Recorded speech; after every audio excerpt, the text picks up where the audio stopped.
Welcome to Three Count Rumble. I think this is episode 4.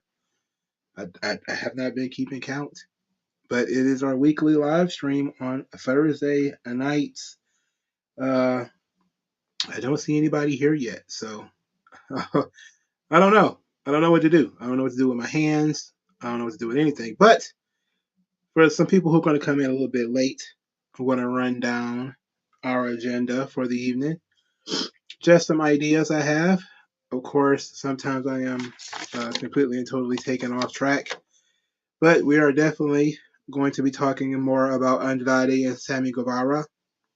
We're also going to be discussing Vince Russo and Bayley. His comments on Bayley. We're also going to be discussing the new WWE announced teams for Monday Night Raw and SmackDown and NXT. We're going to be talking about what Shawn Michaels had to say about Chyna and how she would fit in the modern day.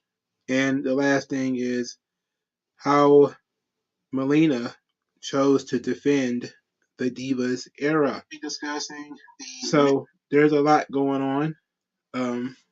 Let's not quite get into it yet. I want to give some people a minute to sort of roll in. Also give myself a moment to get it together. Ninja, hey, how you doing? Are you all right? Let me know how you're doing. I got 4 people watching. Very nice, very nice, very nice. We need to get that number up a little bit, but we can wait. We can wait a little bit. This is how live streams end up being 4 hours, though, because oh yeah, this is well, I'll talk about this one later. We'll see how it goes when I talk about that one. All right. So for those of you who have been interested in the streams that involve anime, manga, whatever, or sort of let's just do anything Sunday stream. I am at episode 30 of Naruto Shippuden. I am also episode 3 of Inuyasha. So I started watching Inuyasha because somebody brought it up, so I feel like I have to watch it. So greetings and salutations, Mr. Lee. How you doing? Is anybody else watching? Feel free to say what's up as we about to get rolling here in a moment. I want to try to get it started before the 4-minute mark because a lot of people are just going to have to play catch up. I don't know if I got it in me to do a 4-hour live stream tonight, but since I paid the $25, I'm here. All right. Kevin Abreu, how you doing, sir? All right, so let's get into the fallout from Sammy Guevara and Andrade. So apparently, Dave Meltzer went on his live show and made some comments. We're going to read from this the F4W online website. Dot, what up? WG Phil, what up? I'm finally feeling the same. We get some regulars in here. Okay, so this was posted. It says 12 hours ago. I mean, they're so smart. They decided not at all to put dates. So it says Sammy Guevara Andrade warned by AEW about not fighting. Altercation details emerge. A consistent story has emerged regarding who started Wednesday's backstage fight. Oh, this is very interesting. If you were paying attention to the social media, maybe you weren't. Maybe you had better things to do in your life, like knitting a giant Mario or something like that. You have more of a life than most people, and you didn't pay attention to any of this stuff. But the full court press today was to blame Andrade for everything that happened, and therefore just say that it was his fault that there was a fight in the first place. So that's the narrative that we're going with here. So that's to give you a general idea of what to expect out of this story. So let's get into this thing. How about it? You get a horse with no name. What up? Welcome. So it says, on Wrestling Observer Radio, Dave Meltzer and Brian Alvarez discuss everything they heard in the wake of Guevara and Andrade's backstage skirmish Wednesday that resulted in the latter being sent home. Following their back and forth on Twitter this week after an Andrade interview where he said he had an issue with Guevara, Meltzer said both men were talked to on Tuesday and were told no fighting or else both would be sent home. In Andrade's case, he was told he would not be fired if he got into a fight. Both agreed and said there would be no issues. Meltzer said he got 5 different accounts of what happened. 3 of them were pretty identical, with a 4th pretty close to the other 3. The consistent story is that Guevara did not throw any punches or fight back, even after Andrade punched him, possibly a sucker punch, according to what Meltzer and Alvarez heard. One account had Andrade spinning Guevara around, Guevara then pushing him, and Andrade punching him. Meltzer said he had heard Andrade was waiting in the hallway for Guevara and got 2 punches in before it got broken up. He noted that despite the punches, Guevara didn't have any marks on him for main event match on Wednesday's Dynamite. While Andrade's side is what was originally reported by TMZ, both Meltzer and Alvarez noted that if Guevara threw the first punch and had indeed fought Guevara, he wouldn't have worked the main event with Chris Jericho against Daniel Garcia and Bryan Danielson. Andrade was sent home, and there is no word on what AEW plans to do with him now. It's noted that he is under contract for several more years, and there is speculation he would like to return to WWE, part of the reason for his behavior this week. Eric Mack, what's up? Ultimate Wrestling Fan TJ, how you doing? Lorenzo Granger, how are you guys doing? Yes, rest in peace to Sarah Lee. I don't remember much of her, and I'm pretty sure I did see that Tough Enough, but I don't remember seeing her anywhere after that, which is really unfortunate. But to this story, they're blaming Andrade for everything, saying that Andrade probably sucker punched him. They took it to the next level. Let's analyze this report first, okay? Let's analyze this thing. So Meltzer says he got 5 different accounts, 3 of which are pretty identical, with a 4th pretty close to the other 3. So he got pretty much one story 3 or 4 times over with minor details changed. And the 5th story is the one that Andrade's people, they'd say that Andrade's people sent to TMZ. Now, there have been people who have been claiming that TMZ took down the original story. They did no such thing. They did, however, alter it to put in the words allegedly and all that kind of stuff, because that's kind of what they do, and they moved it to TMZ Sports. But if it was on TMZ, it's 9 times out of 10 going to be just gossip girl shit anyway. I mean, that's just the business that we're dealing with. So this wasn't everything, however. It was also noted that Andrade is trying to get fired. We all know that. When guys want to leave, some will go to great extremes to do that. This is what Dave Meltzer believes. Dave Meltzer believes that Andrade was going out of his way to get fired. That he was trying to get fired on purpose. I mean, Andrade could just not show up for work if he wanted to get fired. He didn't have to. Why go through the problems of punching Sammy Guevara?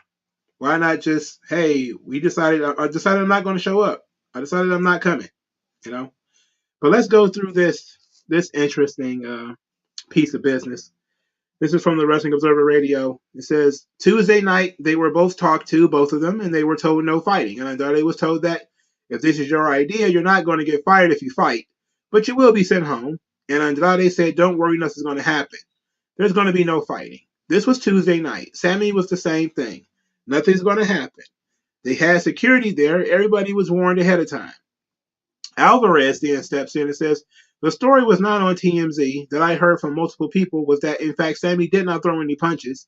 One person did say that Andrade spun him around and Sammy shoved him, and then Andrade punched him. The other stories were that Andrade just punched him and Sammy did not fight back. The TMZ story did not say that Sammy Guevara threw any punches. In fact, if I remember correctly, they said that punches were exchanged, but they're not sure who was hit. Okay? So it wasn't that Sammy Guevara threw any punches at Andrade. That's not what TMZ said. So Meltzer then jumps back in and said, "This is what I heard from someone I totally trust on this one. That Andrade was waiting. Everyone was waiting. Andrade was waiting in the hallway. He got 2 punches in before it was broken up, and Sammy didn't fight back. Andrade is trying to get fired. We all know that. When guys want to leave, some will go to great extremes to do that. It happened with WWE. I've talked to people in WWE who tried to get fired with some of the craziest things in the world. And I've told them it's not going to work. There were some crazy stories of people trying to get fired. Getting in a fight was never one of them. But there's things much crazier than that from people who wanted to leave and get out. And we were not going to be allowed to do that because the company wasn't going to release them." So Meltzer is saying that all of this is just one big ruse by Andrade to get fired when you could simply no-show an event. He could just simply have no-showed the match with Preston Vance, and it would have had this almost pretty much the same outcome as if he'd have punched Sammy Guevara in the head 15 times, apparently. If he'd have no-showed, just decided he wasn't coming, then apparently it wouldn't have been that much different, right? Very, very odd decision making. But here's the weird thing. We just went through this whole thing with CM Punk, right? Where we're talking about the wrestling media being fed stuff. You know, we're being told that the wrestling media, the Meltzers, the Alvarezes, these guys are constantly fed shit by the wrestlers. And here now is Dave Meltzer feeding you more shit. Oh, I heard from some very reliable sources that I'll never discuss, that I'll never talk about, but I'm sure they're in the company somewhere, that Andrade is just trying to get fired. Oh, he's just trying to get fired. Now, Andrade did say he was not scared of getting fired, but Sammy Guevara called him a bitch. How could Andrade have known Sammy Guevara was going to jump out his square and call him names?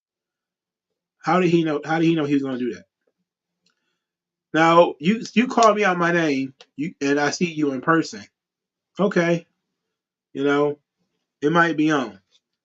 And Andrade's the kind of guy, apparently, he bout the shits. He with the dumb shit, as they call it. Right? It just feels like it's a full court press to protect Sammy Guevara. Just like it was a full court press to protect the Elite. When CM Punk and everything sort of, the smoke started to die down a little bit, everybody just decided CM Punk was the bad guy. He should never have cut that promo. He should have never said anything, which that's a good point to make. Maybe he should never have said anything. But ultimately, they came to his locker room after he's already agitated and amped up. The chance of that happening increases. Same thing here. Andrade shows up to the show. He's already agitated. He sees Sammy Guevara, and we don't know what happened after that. All right? We don't know if Sammy Guevara said something. We don't know if he shoved him or what happened. They even admitted that he shoved him. So if he put his hands on him, that's going to make him hit you even more. But this full court press is now, and we see almost the exact same thing that we saw with the Elite and CM Punk, is that the pro-Meltzer crowd, they immediately flipped. It becomes Andrade's the bad guy. He's just trying to get fired. Everybody knows that. But he's speaking from a position as if this is factual information. Right? He could just say, my theory is that Andrade's trying to get fired, which would be just that, a theory, and nothing more. But that's not what we're going with here. We're going with, hey, for sure, this guy's just trying to get fired. This is ridiculous. What do y'all think? What do you guys think? Let's look at this. Sammy is a pussy. He wish he didn't let the 80s locker room. Mongo, he would have had his head in the toilet like Sting was to Dick Slater.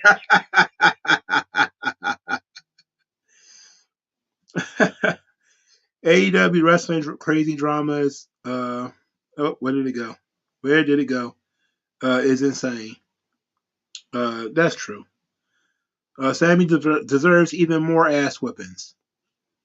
From Eric Mack. Sammy is a geek and a simp. Oh boy. Sammy is one of the kids who can do anything because his father is the principal or something like that stereotype. Yeah, and I forgot to mention this. It's very important that I mention this. It's very important. I should have mentioned this a lot sooner. That Sammy Guevara invited Tony Khan to his wedding. Did you guys forget that? Did you guys forget that Sammy Guevara invited Tony Khan to his wedding? And there's pictures of them dancing together at the wedding. Did you guys remember that? It's a very interesting situation, isn't it? Again, Andrade, if he wanted to get fired, could have just no-showed. He could have cussed out Tony. I mean, Jonathan Gresham got sent home. You know, Jonathan Gresham got the fuck out of there. He wanted to get out of there, right? I mean, why is it that people say, "Oh, they're doing all these crazy things to get fired"? You think he did this to get fired?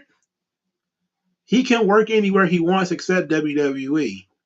You know, and he did lambast Mexico.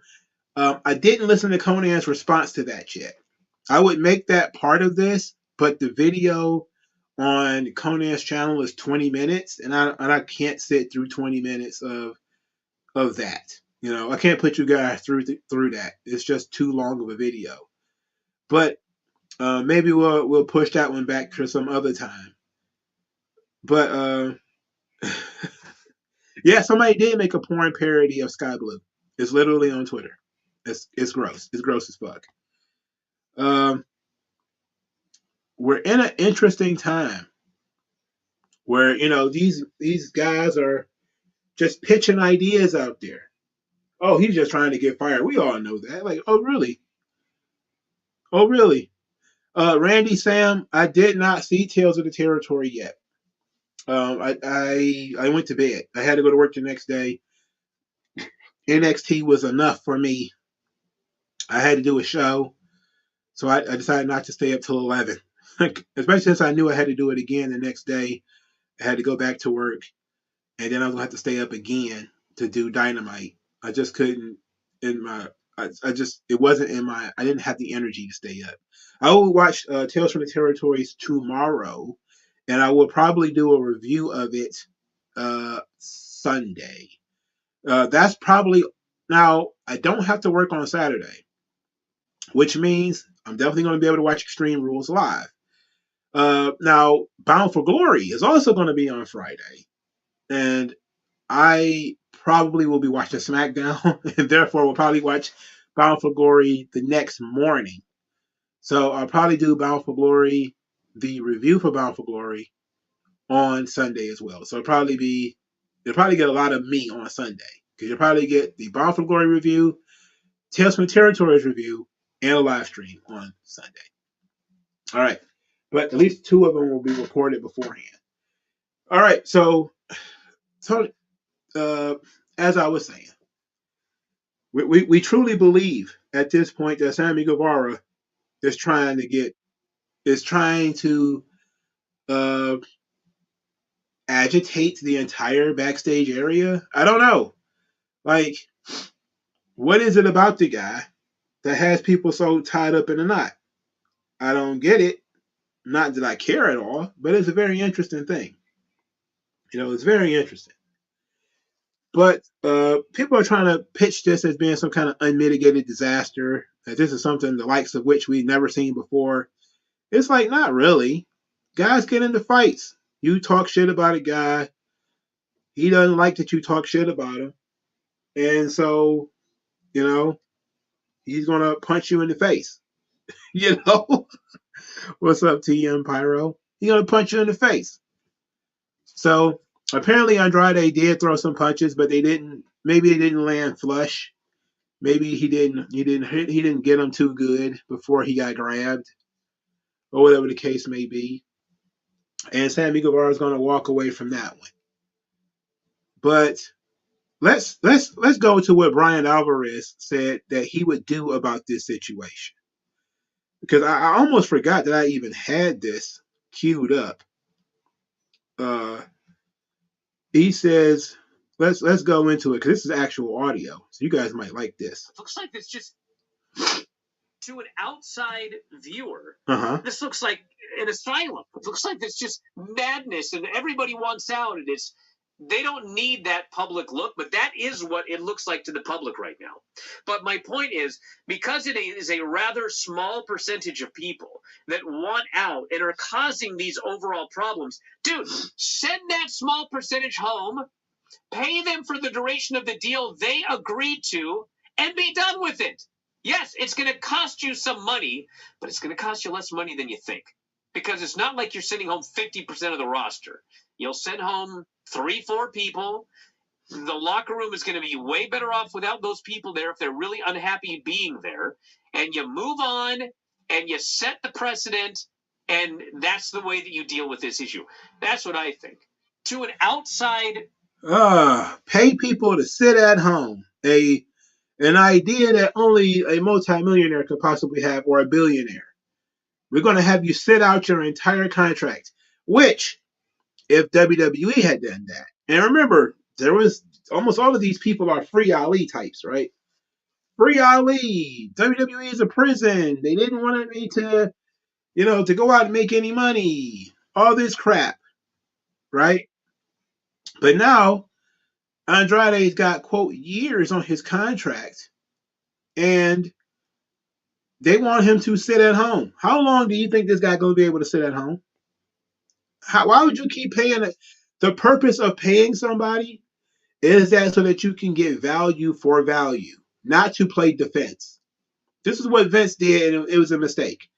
In 2019, 2020, when he was hiring people, essentially to keep them away from AEW, it was costing them a grip. Now, he didn't know that, the pandemic was going to happen. He's going to end up having to release all of these talents and everything. But he was utilizing that cash. He would keep people on the roster forever and just not re-sign them and not bring them up. NXT talents would be sitting there for a year. Vanessa Bourne was sitting there for an entire year, collecting a paycheck, did nothing. Why would you do that? If you're AEW, it doesn't matter how much money Tony Khan has. Why would you want to set the precedent that you could do some dumb shit and we're just going to basically give you a all expenses paid vacation? Like, it's an all expenses paid vacation at that point. Because what you're paying them with the downside guarantee, depending on what that is, and now you're paying them that not to work anywhere else. Well, I mean, not to come to work, rather. And they can go work anywhere else and make extra money. So that means these people can go out, get all kinds of bumps, maybe even get more over, and decide, I'm not coming back. But you got them handcuffed to your backyard like a goddamn pet. Like somebody's dog. You didn't build a doghouse in the backyard. We're just going to put them in it and let them sit there. That doesn't seem right to me. Look, I know I am 100% on the honor the contracts that you have signed. I am 100% in that camp. At the same time, I'm also 100% in the camp of, if people don't want to be there, you can't force them. You can't force them. There's nothing you can do. All right? If a guy wants out of his contract, you have to let him out. That's what I would say. Be strategic in letting him out, but let him out. But this is the second time, though. We just went through this with Malachi Black, where Malachi Black asked for his release because he was going through some stuff. Everybody just said, oh no, all of a sudden Triple H is in power. He's contract tampering. Anything that you do is just you trying to get back to WWE. So if you got a headache all of a sudden, it's Triple H's fault. You fell down the well carrying water to the rest of the village. It's Triple H's fault. I'm not getting it. I'm not getting it. I don't like it. I don't like this new what Eric Mack called it, a ghost protocol. Yeah, I'm not a fan of that. I'm not a fan of it. You know? What is the point of that? You're gonna pay this dude on all expenses paid vacation to go home. It's crazy to me that you would do it, but what's even crazier to me is how many people apparently support this silly ass idea. It's a silly ass idea. When you could spend that money on people who want to be there, why spend it on people who don't? Why, why spend that money on people who don't want to be there? That literally doesn't make any sense, but hey, I get it. You know, these people are not so much pro AEW as they are anti WWE.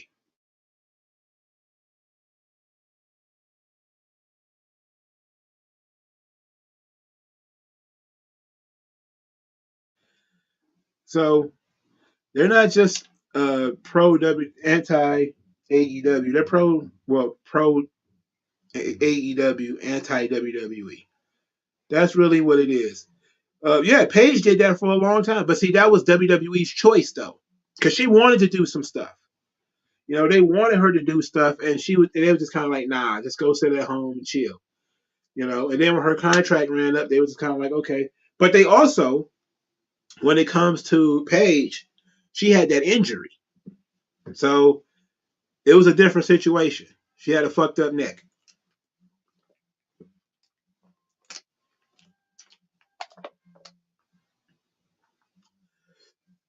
They didn't think they could get anything out of her, you know, so they decided to just send her home.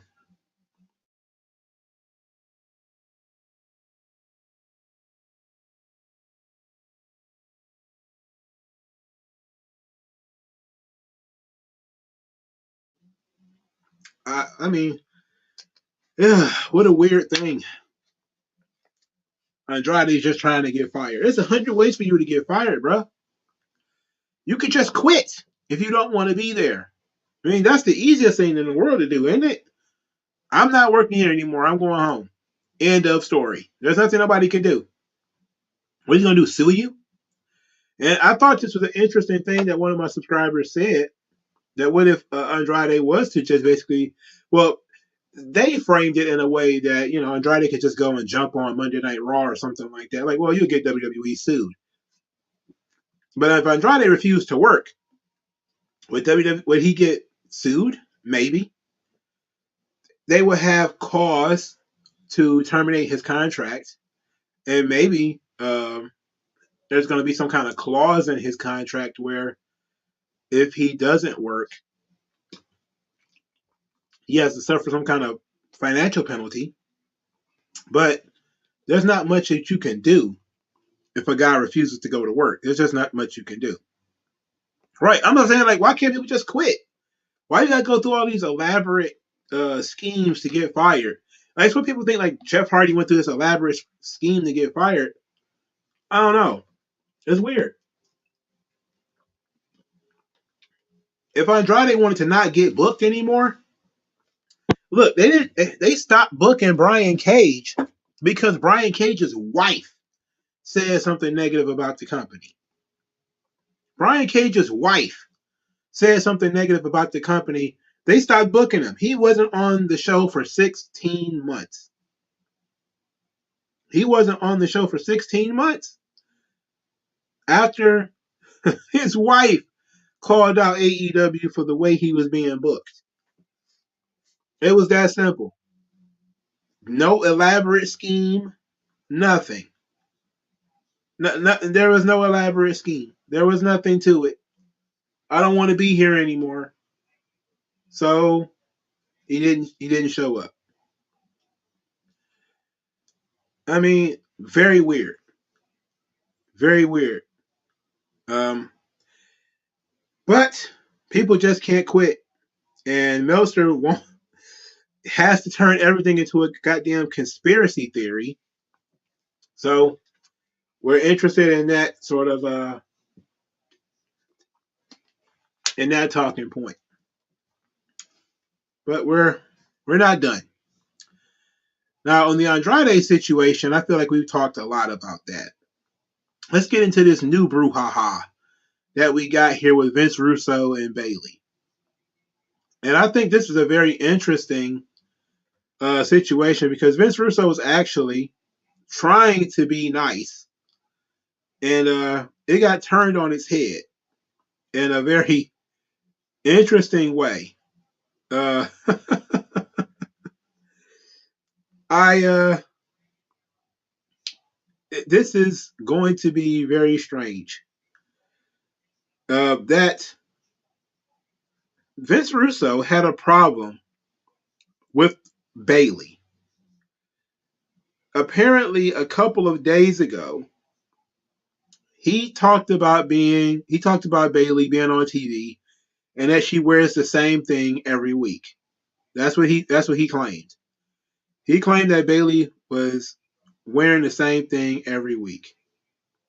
So then on Twitter he says, pertaining to Bayley, as a TV critic, I made the statement that if you want to be a TV star, you have to look like a TV star, which means you should probably invest in your wardrobe, switch it up every week. Well, he meant a la Becky Lynch, Rollins, Bianca Belair, and Charlotte, but he put AKA, which is not the greatest way of doing that. So basically, Bayley should switch up her gear every week in order to, stay relevant and stay with the times and all of that kind of stuff. He was then attacked because he was talking about Bayley, who happens to be female, and every time you say anything negative about a female, then all of a sudden you're attacking all women. All women are Bayley all of a sudden. So Vince Russo responded, all due respect, say if you want to be a star, you should dress like a star. Has nothing to do with your gender. It goes for both men and women. In this case, it just happened to be a woman. A month from now, it could be a man. It's about TV, not male or female. Then he says, maybe I say things in a harsh way. That's just a New York in me. I'm a cut to the chase kind of guy. My criticisms are aimed to make things better. It's never personal. I don't even know 95% of the people I critique. Most importantly, it's just my opinion. So why do you care? He says being on TV and dressing the part is not a male or female issue. The rule applies to both. In this case, it was a female. The issue is being on TV, not what sec. I guess it must have been sex you are. Would 100% say the same thing about a guy.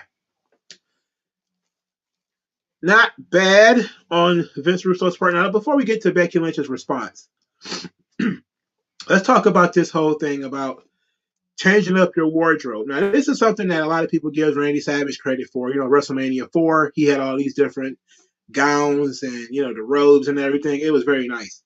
Ric Flair with the various different robes. It was great. But Vince Russo worked with, let's play a little trivia. Vince Russo worked with what famous wrestler who wore black boots, black trunks, and black tights every single Monday? You'll get a gold star for the first person that can answer that question. The one person who dressed the same essentially every damn week. Again, your critique, while may have purpose, when your number one TV star is Stone Cold Steve Austin, who dresses the exact same way every single week, you lose validity when you say that. Right? When Stone Cold Steve Austin is the number one merchandise seller in the company that you're writing for, you kind of lose credibility when you start talking about how they need to be these dynamic TV stars. All right? When 90% of the roster has a uniform where every time you see the Godwins, they're in overalls and long t-shirts. Every time you see the Legion of Doom, they're wearing the same thing. Almost every time you see, Mankind, he's wearing mostly the same thing. Kane, mostly the same thing. Undertaker, mostly the same thing. Small changes here and there, but they're wearing mostly the same thing. You know? Now, I could jump outside of wrestling. We could talk about the fucking Simpsons, who've been wearing the same clothes for 40 years. People typically don't pay that much attention to it. People pay attention to things that are out of the ordinary. That's why what Becky Lynch was doing and why what Seth Rollins was doing, why that stuff clicked. Because it was all about catching people's attention. You know, catching people's attention and doing something that's outside of the box. When you do stuff that's outside of the box, then yes. But if everybody's going to do the same thing, if everybody's going to be wearing the shimmering gown, everybody's going to be wearing the long flowing robes, everybody's going to be in the loud jumpsuit, then guess what? Nobody stands out. You're all just bedazzled idiots dancing around in this ring. Somebody has to have a fit, a uniform. Somebody has to be able to have some stability in what they think, what they do, what they believe. And to be quite honest, Bayley is in a position where she has worn the same thing over and over and over again.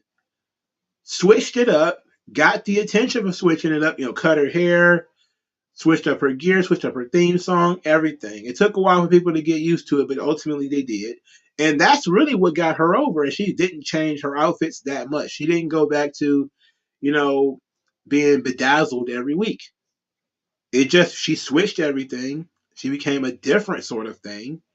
And she still was able to draw and make some money, And sure, you might want to change things every now and again.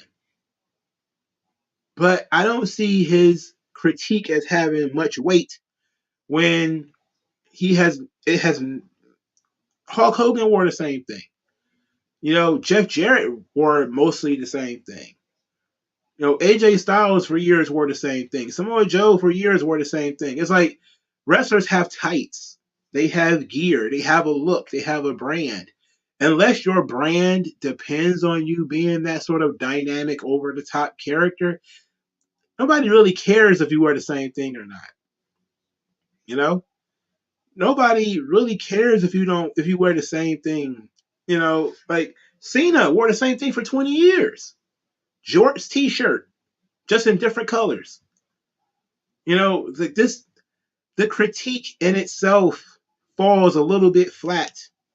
It just falls a little bit flat because you don't need to dress loud. The way you dress should convey your character, which is something that we're going to get into in a moment. How you dress should convey your character. Now, if your character is loud, rambunctious, over the top, a fashion plate, then yeah, if you're a superstar Billy Graham, you probably wouldn't get caught dead wearing the same thing twice. Same thing maybe if you're Ric Flair. Maybe wearing the same thing twice probably ain't the best thing in the world for you to do for your gimmick. But for Bayley, considering her character is not really about how she dresses, it's about her mentality, she's wearing something essentially functional. That don't mean that I agree that I like her attire. I don't think so. I think she could wear something that's more pleasing on the eye, especially with the shape she's got. But I really don't care at this point. At this point, I really don't care. I think the least of Bayley's problems is what the fuck she's wearing. That's the least of her problems. We could definitely do better than what she's choosing to wear. But this is what Becky Lynch responded with. This you at Vince Russo, and it's what Vince Russo critiqued her what she wore. Vince Russo said back then, gotta get in a time machine. What are Seth Rollins and Becky Lynch trying to do with their wardrobe? Bro, they're dressing ridiculously. She's wearing her hair ridiculously. They're doing that to pop people in the back. The last time I saw Rollins on Raw, he was the Monday Night Messiah. So I don't know, like, what was the transition that turned him into Seth the Clown and Becky was the man? Where is the transition of these characters so drastically changing? They're doing it to pop each other, but we're not in on the joke. That's why the fans are chanting for Rollins. You look stupid. Yeah, bro, you look stupid. They're being 100% serious. Interesting that he said, for starters, he's wrong. But it's interesting to me that now he's using Becky Lynch and Seth Rollins as an example of what you should be doing if you're a TV star. But at the same time, when they started doing it, or really when it was kind of became more noticeable that they were doing it, he said they look stupid. He said Seth Rollins was like a clown. For starters, he obviously was not paying attention to what was going on and what made these changes occur, or what these changes in these occurrences, how it came to be. Now, I'm a character storyline kind of guy. For me, it was pretty simple. Before Becky Lynch left to go have her baby, she was already starting to get a little over the top. Now, she was still doing demand and all that kind of stuff, but now she was starting to wear crowns and fur coats to the ring. She started talking about herself in such, glowing terms. She was being very egotistical, you know. So when she came back, she basically just picked up where she left off. As she became more and more and more egotistical, that's when she started calling herself Big Time Bex. Big Time Bex essentially considers herself a bit of a pop star. So she kind of took all of her cues from like Elton John and Prince and all of the loud, brash people on TV. It had nothing to do with, oh, we're trying to pop the people in the back. Why would the people in the back care what the fuck she's dressed like? They wouldn't give a shit about that. Now, Seth Rollins, as far as the Monday Night Messiah, well, you saw that change over the course of quite a while, right? You watched that character go through the whole thing with Rey Mysterio. Then he became like the laughing goof. That was the part of the gimmick I didn't really care about. But he started adding some color to his gimmick when he was moved to SmackDown. That's when, he lost his fam, because he was, teamed up with AOP and Buddy Murphy and all those guys on SmackDown. Then he moved to Raw, I'm sorry. Then he moved to SmackDown. And that's when he started kind of dressing weird. I think during the feud with Edge, he really got over the top. The visionary, the revolutionary, and all of this kind of stuff. And that became his gimmick. His gimmick became this, not quite the fashion plate, but people are continuously noticing that he's dressing outlandishly, and it's absolutely affecting his is a outward manifestation of his mindset, which is, like any uniform, is a manifestation of your mindset. If you see somebody in boots and jeans and a hard hat, you figure, hey, that guy works construction. That's going to befit a certain attitude and personality, and there's going to be stuff that you believe that comes with that. No different if you see somebody in fatigues or in a t-shirt and you say, oh, he must be in the army or something like that. It's a uniform. It's just a rapidly changing uniform. But Vince Russo got called out by by Becky Lynch. So he responded to Becky Lynch. When you portray a character, then you transition over to another without the proper explanation, which is in the writing. That could be hard for the audience to grasp or understand. Some will get it, some won't. You want everybody to get it, so it just needs to be explained. She doesn't need to explain her clothes, man. She's going to stand out there and explain why she's dressed like Iggy Azalea. Like, why would she do that? Like, why would she do that? Why would you ever explain your clothes? Your clothes are nothing but, the manifestation of what you're wearing. Sting never stood out and said, hey, I'm going to wear white face paint and wear and dress in black because X. everybody understood that he wore black and white because they wanted him to join the NWO, but also to mock the NWO, but also to deviate from the previous colorful Sting. There had to be a visual change in order to represent the visual change in the character. Okay? It's pretty clear from the storytelling if you watch it. You know? Like nobody, again, take it outside of wrestling. Dragon Ball. Goku goes from black hair to gold hair. It's clearly explained. I don't need to visually understand why his hair is particularly gold or why it's particularly green. We know through the course of the story, he became a Super Saiyan. His outward character changed a little bit, not more than a little bit. His entire hair color changed and his eyes color changed, but no different. But it's not the same as him transforming into a monkey, which is a completely different thing. If you paid attention to all of the Becky Lynch storyline stuff, you started to see slowly but surely these things started to change. Same thing with Seth Rollins. It was a slow but sure change in theme, right? Just slow but sure change. That's really how you do things.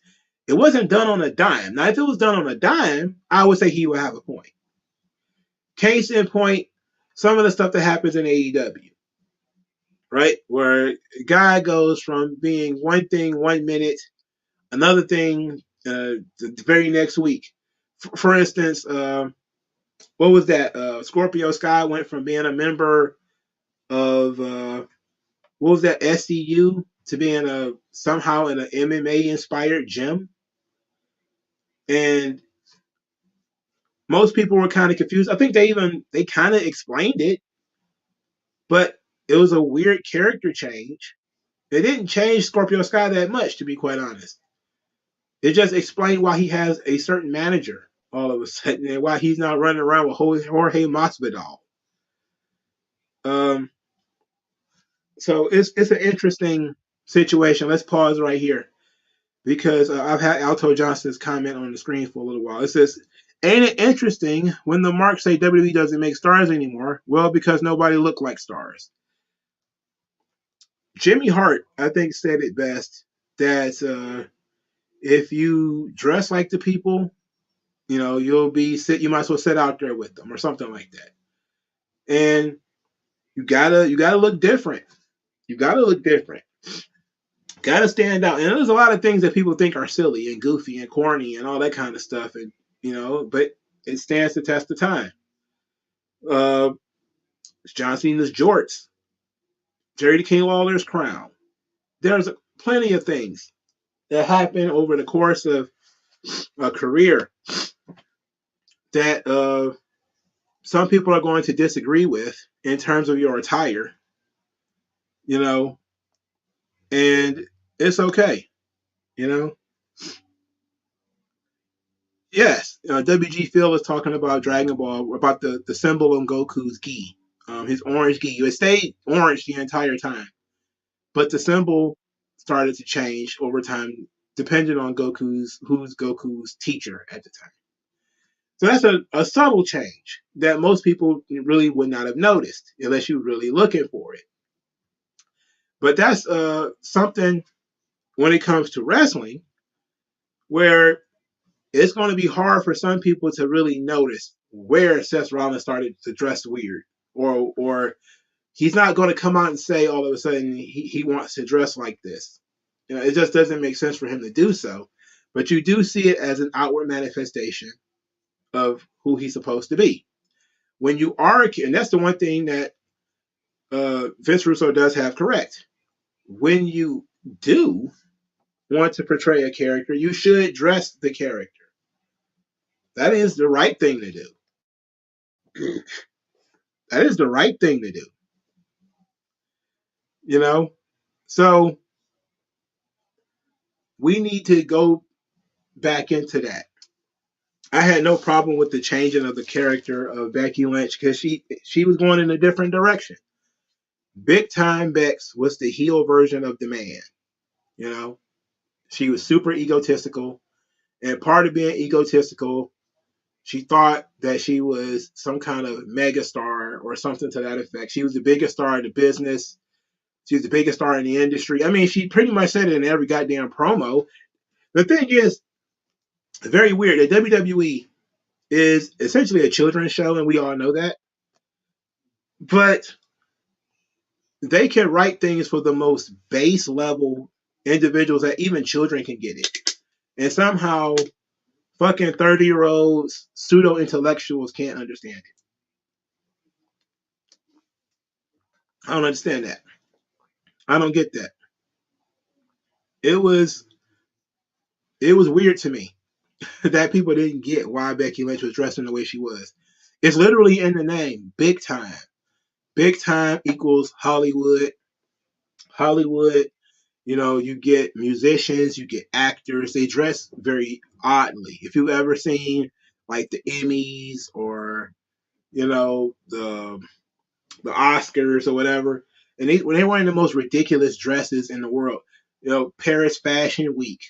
These people are wearing they're wearing art. It's not even about clothes anymore.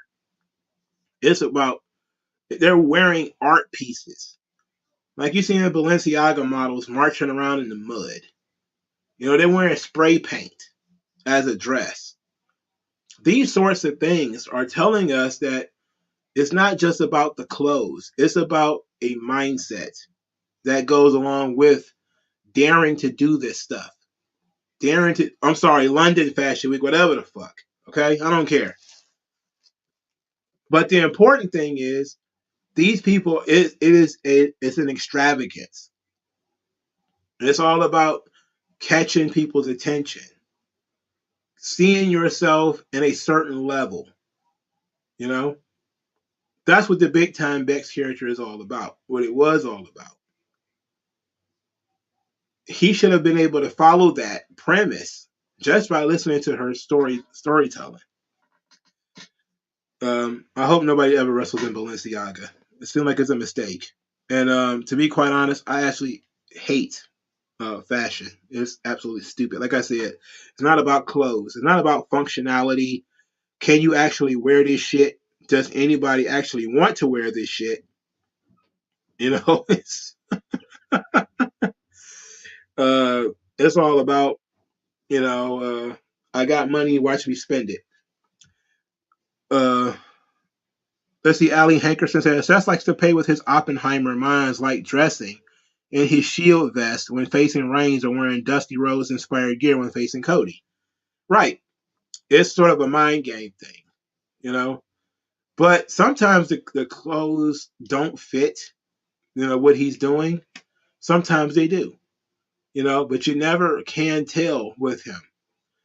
But it fits when he does something like the polka dots in a match with Cody or the shield gear in a match with Roman because it actually fed into the story.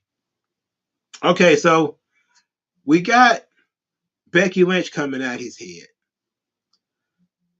Mustafa Ali then came at his head by saying, one time he, meaning Vince Russo, suggested I should be a racist cop. Stop with the hoe behavior, Russo. And that was something to me. He called that man a hoe. I was like, oh my goodness, and got very, very comfortable in doing so. So what did Vince Russo say about Mustafa Ali? He says, from what I understand, the guy, Mustafa Ali, was a former cop. He was right slap bang in the middle of everything when we wanted to abolish the police department. Remember all that?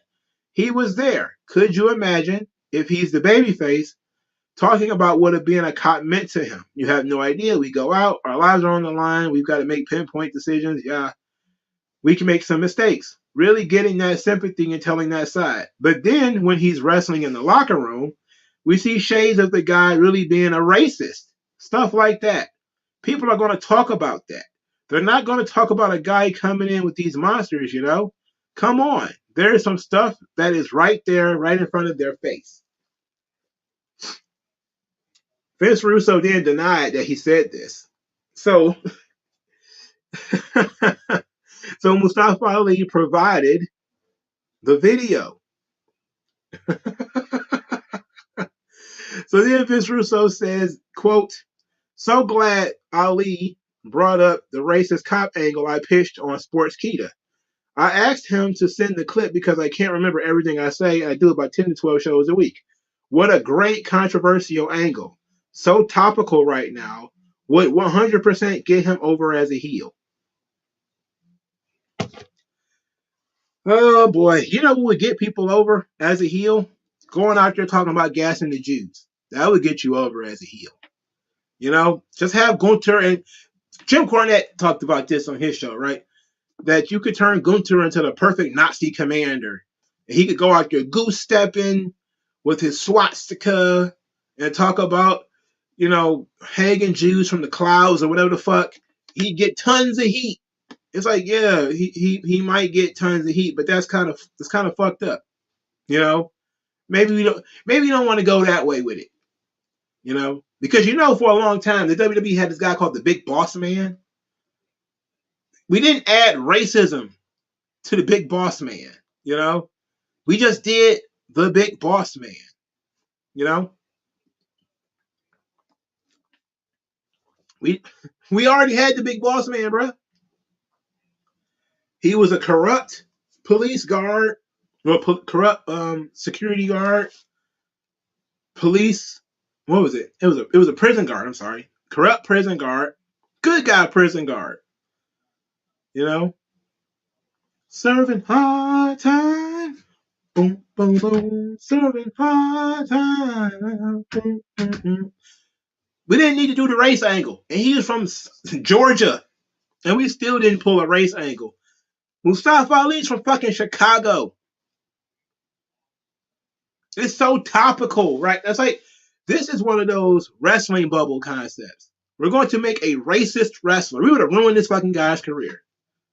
If you'd have decided we were going to do a Blue Lives Matter gimmick in 2021 or whatever, it was over. It's over for his career. He's going the way of goddamn, what was his name? Muhammad Hassan. He's going that way. They're going to immediately kill that character off. Immediately kill that character off. You know? They would immediately kill that character off.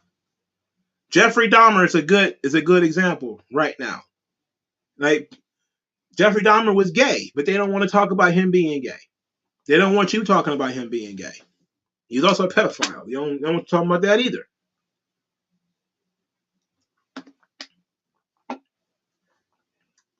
It was using his police past is not a problem. You know, that was not bad. Using his, you know, space as a police officer, especially if he was going to be feuding with somebody like MVP. Like, he was going back and forth with MVP for a while, remember? If MVP would have brought up that he doesn't like Mustafa Ali because he don't like the cops, or whatever the case may be, the cops took 15, 20 years of his life or whatever, and then they could have got into a debate about it, you know, into a discussion.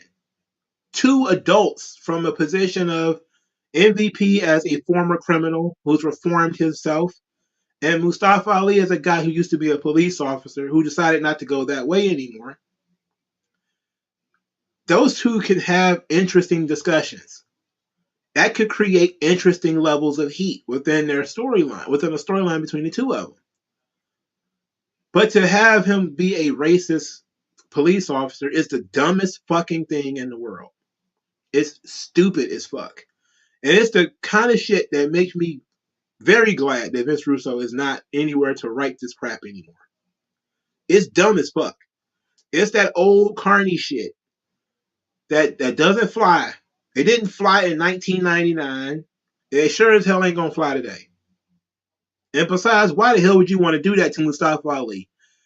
How the hell is he gonna ever be a babyface again? If you tell him, oh, he's gonna He's going to talk about, they're going to do sit in the locker room and like, how much time do you do your jigaboo or something like that? Like, what is he supposed to do? How is he going to be racist like one of the liberal teacher from Everybody Hates Chris? How is he going to? How's he going to? There is no positive way to spin out of racism. Is it going to be like American History X, where he's going to curb stomp somebody on the street, and then all of a sudden, through the power of friendship with a black man, he's going to turn himself around? Like, no, you can't do that, man. You can't do that. It's top tier stupidity. You can't. That's top tier stupidity. This is one of those things that all he cared about was being controversial. Would have done nothing but divide the audience, piss off both sides of it, to be quite honest. Because there have been people who have been pissed that there's even that much political bullshit in it. Let alone the guy being Arab and being like, especially here in Detroit, we got enough black and Arab problems. Right? Well, no, he's not Arab, he's Indian. He's of Indian descent. Oh, he's Pakistani, if I remember correctly. So he's not technically an Arab, I don't think. But it's a very weird thing to pitch. You want to use his police background? Sure. There's 100 ways you can do that. But to pitch him being a racist police officer just because he'll get over as a heel is stupid. It's stupid. It's really kind of dumb. Like it was easier when Rusev was doing the whole thing for Putin or whatever, right? Because Putin was considered a bad guy, but it's not nearly like it is today. Like you couldn't do Rusev today. You couldn't do Rusev today. You could do Rusev in 2015 because he was a bad guy, but nobody really cared that much about him. Today, he's public enemy number one. Right after, hurricanes and shit, is how much everybody wants to kill Putin. You can't really get away with that Putin worship and shit today. You can't. I saw somebody in the comment section bring up JBL and the illegal immigrants thing. That was great. Again, I always said that was one of the things that brought me back into the business. You can't do it today, though. And JBL literally goose stepped at a pay-per-view, at a house show once, didn't he? And got sued or whatever. Ilya Dragunov, they changed his theme song because it was too dark and Russian. Like, you got to take into account that we live in a very, very pussified society where people don't understand the concept of fact and fiction, right? You got to understand, if you'd have brought Mustafa Ali out as a racist police officer, you never would have been able to use that guy again. You would have killed his career. You would have killed his career. It'd have been over. You'd have had to fire him. Now, maybe that would have been something he wanted to do, but you would have had to fire that fucking guy. You couldn't use him. He'd get kicked off Fox. He'd get kicked off of USA. If you introduce a racist character, they're going to get kicked off the air. That's bad business. So not only is it bad creative, you would have ruined this fucking guy's career, but it's bad business because you would have ruined your relationship with your fucking networks by putting a fucking stupid racist character on TV. And then where's the money in that? What's the money in it? Some black wrestler is going to beat him in a match? He's already like 5'6", 150 pounds. So what? When it was the big boss man, at least you could say the guy was fucking huge. Boss man was what, 6'5", 6'6", 280? At least beating him meant something. Mustafa Ali is a very small man. He was very small. It's like turning fucking what was the fucking guy name? Not Andy Griffith, the other guy. They turning him into a racist cop. It's quite frankly some of the dumbest shit in the world.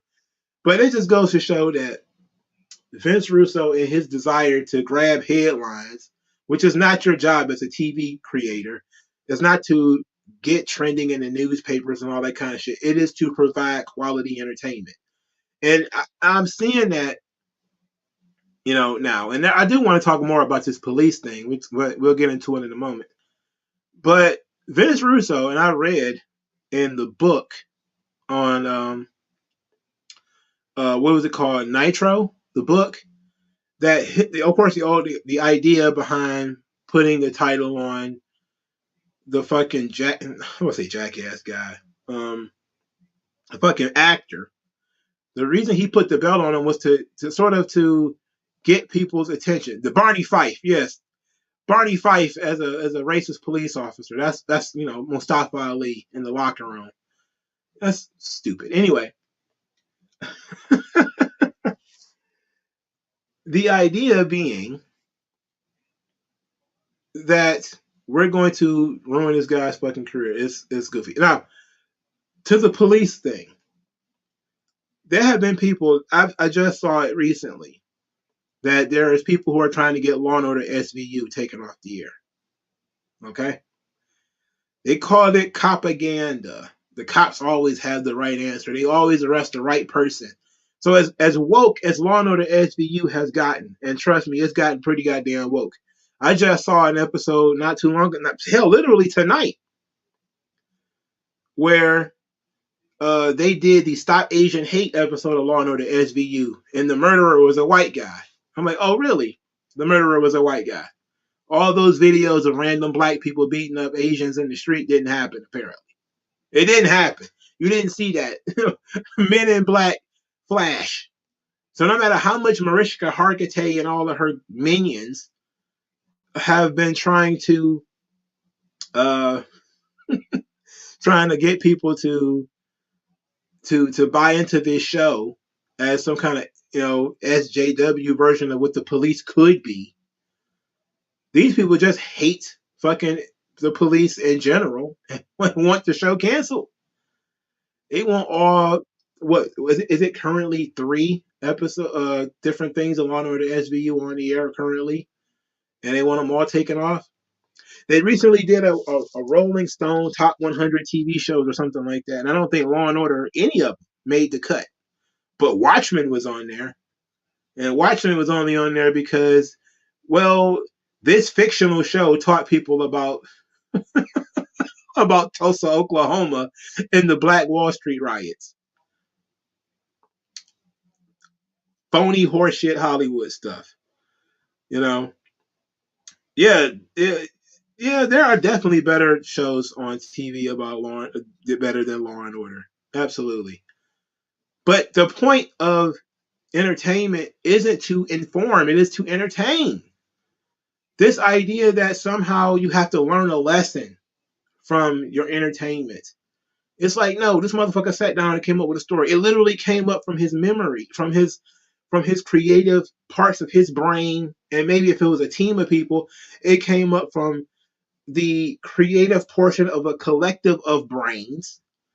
It is not meant to be in any way informational on what police are and what they can and can't do. That's not the goal of television. And it's not the goal of pro wrestling to get in the fucking newspaper. Like, you want to get people to watch your show. You want the people to hear about your show. But isn't it better for them to hear about something that is positive, moreover than something negative? Why would you want people to connect to your show over something negative? Hey, come see what stupid ass thing we've done this week. We turned a young Pakistani Muslim wrestler into a racist police officer. Come watch this match. Who the fuck wants to see that? How is that going to draw anybody to watch it? If anything, people are going to look at that and say, what the fuck are you doing? Why would you do that? Look, having a freak show fight like Logan Paul, that gives you the same exact, maybe even more of an attention grab, but it doesn't come with the negative feedback that comes with it. It comes from the negative feedback from the neckbeards, but not from the general public who might, it doesn't offend their sensibilities to have to deal with, hey, this is a racist wrestler, there's a racist police officer, or whatever the fuck. Why not have a pedophile wrestler if you're just gonna go controversial? Why not? It's like that's stupid, man. You gotta use your common sense. Use your common sense. Some things are just not meant to be played off of TV. Some things just not meant to be done on TV. Some attention just doesn't. Not all attention is good attention. Not all attention is good attention. But that was a funny one because Vince Russo is a fucking moron. I can't believe he thought that was a great idea. And then he still thinks it's a good idea. I'm actually embarrassed that there's people who think that somehow with this goofy ass idea is good. And I'm assuming that they're trolling, which is why I'm not responding to it. But you got to really consider what the hell you're even trying to get out of this whole thing. If you think racist police officer is a good way to go, just because the guy is generic. Guy could be as generic as he wants to be. He could be as boring as you think, whatever. He's inoffensive. And that's the point of the game right now. Why go out of your way to offend not only the Pakistani fans, but the Muslim fans and the black fans, and most of the fucking white people are going to be offended, whether they be conservative or liberal, they're going to be offended by this character. Why go about pissing off everybody to get a guy over who's never going to draw you a fucking dime because nobody's going to pay to watch him lose a match? Who's going to pay to watch this shit? You and 10 other people? That shit doesn't make any sense to me, bro. It's dumb. It's dumb. It's literally the kind of shit you would see in one of these goofy ass Hollywood movies where everybody's a racist all of a sudden, where it's even popping up in Middle Earth or some shit right now. It's dumb. This shit doesn't appeal to anybody and nobody's going to fucking watch it. So what good is it really doing? It doesn't do anybody any good. The guy's never going to draw you a fucking dime. We're just going to go nuke our entire show. We're going to piss off the networks, piss off 4 different demographics, piss off the police, piss off everybody for a fucking guy who's never going to draw a goddamn dime. I'm just sitting here thinking about it, and I got people saying that this is it's a great idea. Bro, you might as well light your own bed on fire. Light your own house on fire. You'll be warm. How about that? Oh, you're cold and it's October already? Light your bed on fire. You'll warm up. It's the same level of fucking stupidity of just nuking your own entire show by putting a fucking racist police officer on the show. It's just too damn stupid. It's just too stupid. All right, let's move on. WWE has new commentary teams for Raw, SmackDown, and NXT. This is kind of generic. I didn't see this coming, but, let's talk about it. I got this from Variety because I didn't use the wrestling website because who cares? I saw this on here first, so I'm going to go with this first. I know Variety slid them the story. WWE slid Variety the story, and then after Variety broke the story, then WWE said, "Oh yes, it's true. This did happen." I'm like, yeah, I bet it is. So it says WWE is shaking up their commentary teams. Variety has learned exclusively. Beginning with this week's season premiere of SmackDown, the commentary team for the shows will be as follows. SmackDown, Michael Cole and Wade Barrett. Wade Barrett will be moving from the NXT commentary team. Samantha Irvin will serve as the ring announcer with Kyla Braxton and Megan Morant as the backstage interviewers. For Monday Night Raw, Kevin Patrick and Corey Graves will be the commentary team. Kevin Patrick worked as a play-by-play commentator for WWE Main Event and Raw Talk. Mike Rohn will be the ring announcer. Kathy Kelly and Brian Saxton will conduct on-screen interviews. Kelly is returning to WWE after leaving the company in 2020. I saw some people very excited about that. I didn't notice that she was gone, to be quite honest. this led Jimmy Smith to be, I guess, fired. I'm guessing that's what happened to him. I'm guessing Jimmy Smith got fired because he doesn't work there anymore. He certainly does not. So once it hit the wire that Jimmy Smith doesn't work there anymore, he says, just wanted to say, now that the story is officially out, that my time with WWE is officially done. Had a lot of fun and met some great people, really and truly blown away by the acceptance of the WWE fans. You folks make it work every week, and your enthusiasm was amazing. Somebody from MMA that I follow said that Jamie Smith is now the only play-by-play guy that had ever been fired from UFC, Bellator, and WWE. So we stuck with the Irishman, and we getting rid of Jimmy Smith. Good guy. NXT said Vic Joseph and WWE Hall of Famer Booker T will be the commentators for NXT going forward.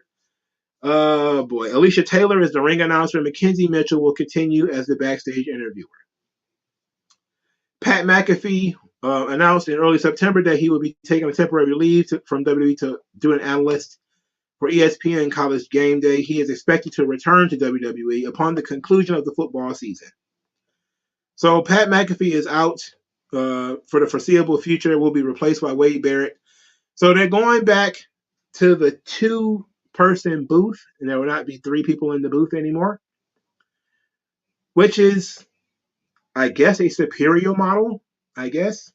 But let's talk about this Jimmy Smith thing, because Jimmy Smith isn't a guy that I particularly liked. But for Christ's sake, he didn't have this horrible fucking accent that Kevin Patrick's got.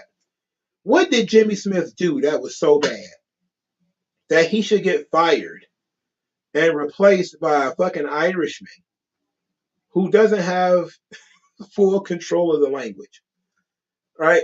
I mean, do you really want some Sheamus sounding motherfucker doing commentary? I mean, I don't get it.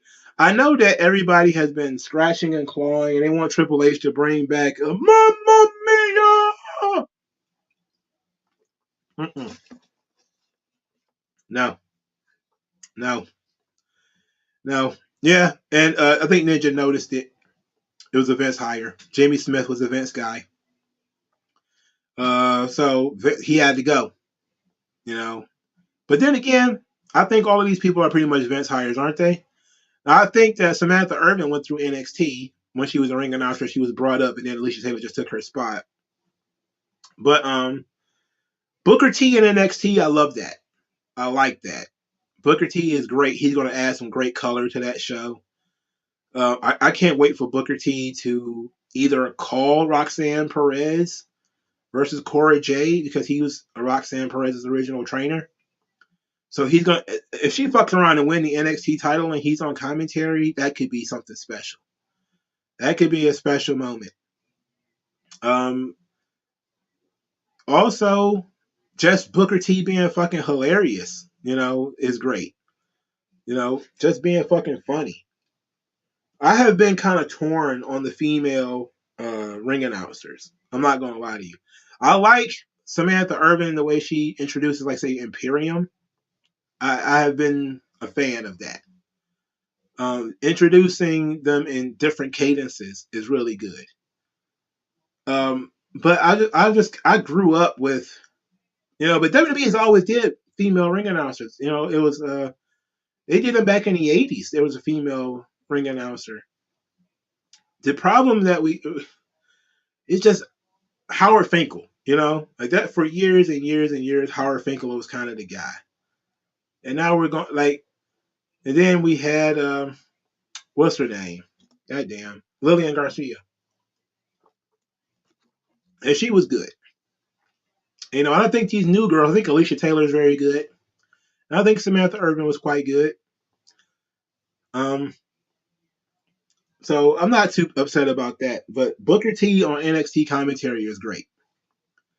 Booker T is fantastic. Wade Barrett and Michael Cole, you think that's going to be fine?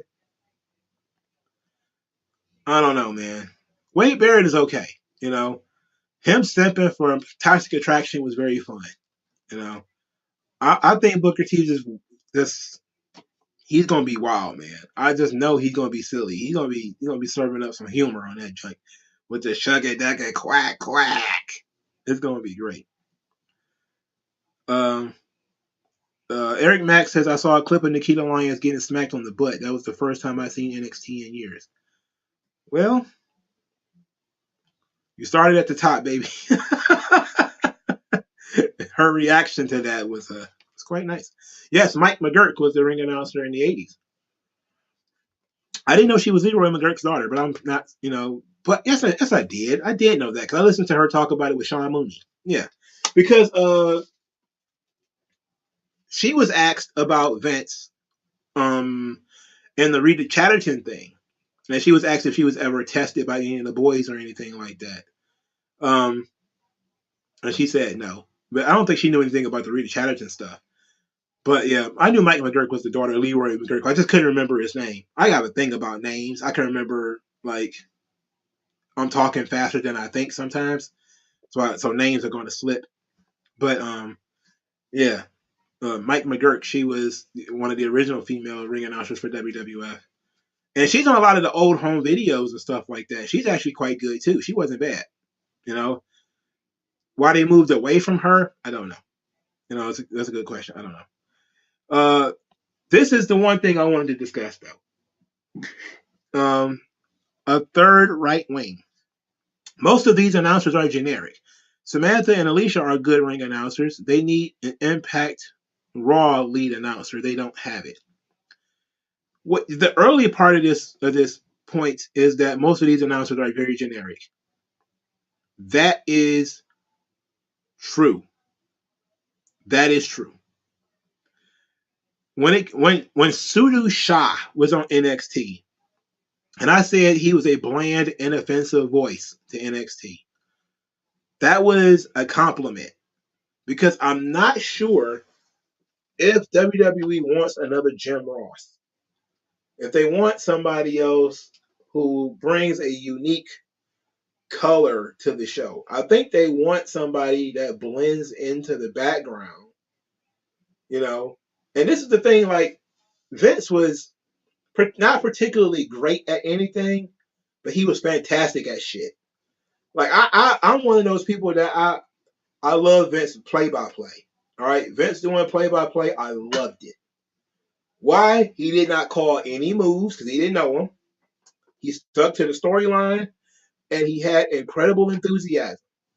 I love Vince McMahon doing play by play. Love it. I love Vince McMahon doing voiceovers. Love it. Enthusiasm, energy. These were the kinds of things that Vince really looked for in the 90s. This is how Jim Ross was able to keep the job for so long. He had such enthusiasm. He had such passion. He knew the product. The TNA announcers, this was make them so good. Don West had such passion for what he was doing in TNA. He loved those guys. It was great. The positive things about AEW's announcing, when Shivani isn't just rambling on about nothing, and JR isn't, being surly and taking shots at the product, Excalibur actually has enthusiasm for the product. Having enthusiasm for the product is very, very important. A lot of these guys WWE has brought in for the last maybe 15 years have very little enthusiasm for the product. Very little enthusiasm. They're all deadpan TV broadcasting guys. It's like they're reading the news sometimes. That's why I like Vic Joseph. Vic Joseph, he looks like a guy who's reading the news, but there is something kind of unique about him. There's not a lot of colorfulness to him, but he was serviceable for NXT. Mauro Ranallo was too much. He was too much for NXT. He fit Monday Night Raw, though. With the Mamma Mia! The over-the-top catchphrases. That is almost exactly the same shit Vince used to do. It's the exact same shit that JR used to do. But Mauro Ranallo was also very, very fucking annoying. He was very fucking annoying. He was very annoying. Mamma mia! I was like, oh, if you do that shit again, Christ's sake, the really bad puns, the horrible, shitty culture references. It was ugh, ugh, ugh. It wasn't good. It wasn't good. Yeah, Morrow was terrible, bro. Like there was times where Morrow was really good and you could really enjoy the product. There's times where Morrow swallows the product whole and he's just destroying it, you know. But I'm not a fan of this Kevin Patrick thing. I don't like this. And I think Triple H is just going to put this guy in place and he's going to end up replacing him within 3 or 4 months. Giving him a chance, I guess that's okay. But I wouldn't be surprised if he doesn't put a woman in that chair. And I want to hear it. I want it to be said right here first. I think he's going to reach out to Renee and ask Renee to do play-by-play for Monday Night Raw. I think that he's going to do it. I'm pretty sure that's what he's going to do. It's just going to probably be a surprise or something. Something tells me he's going to put a female play-by-play announcer on Monday Night Raw eventually. It might fuck around and be Renee and Brandy or something like that on commentary. I can almost guarantee it he's going to do it. I guarantee you he's going to fucking do it. I guarantee you he's going to do it. She did play-by-play for a short amount of time under Vince, and she got yanked, right?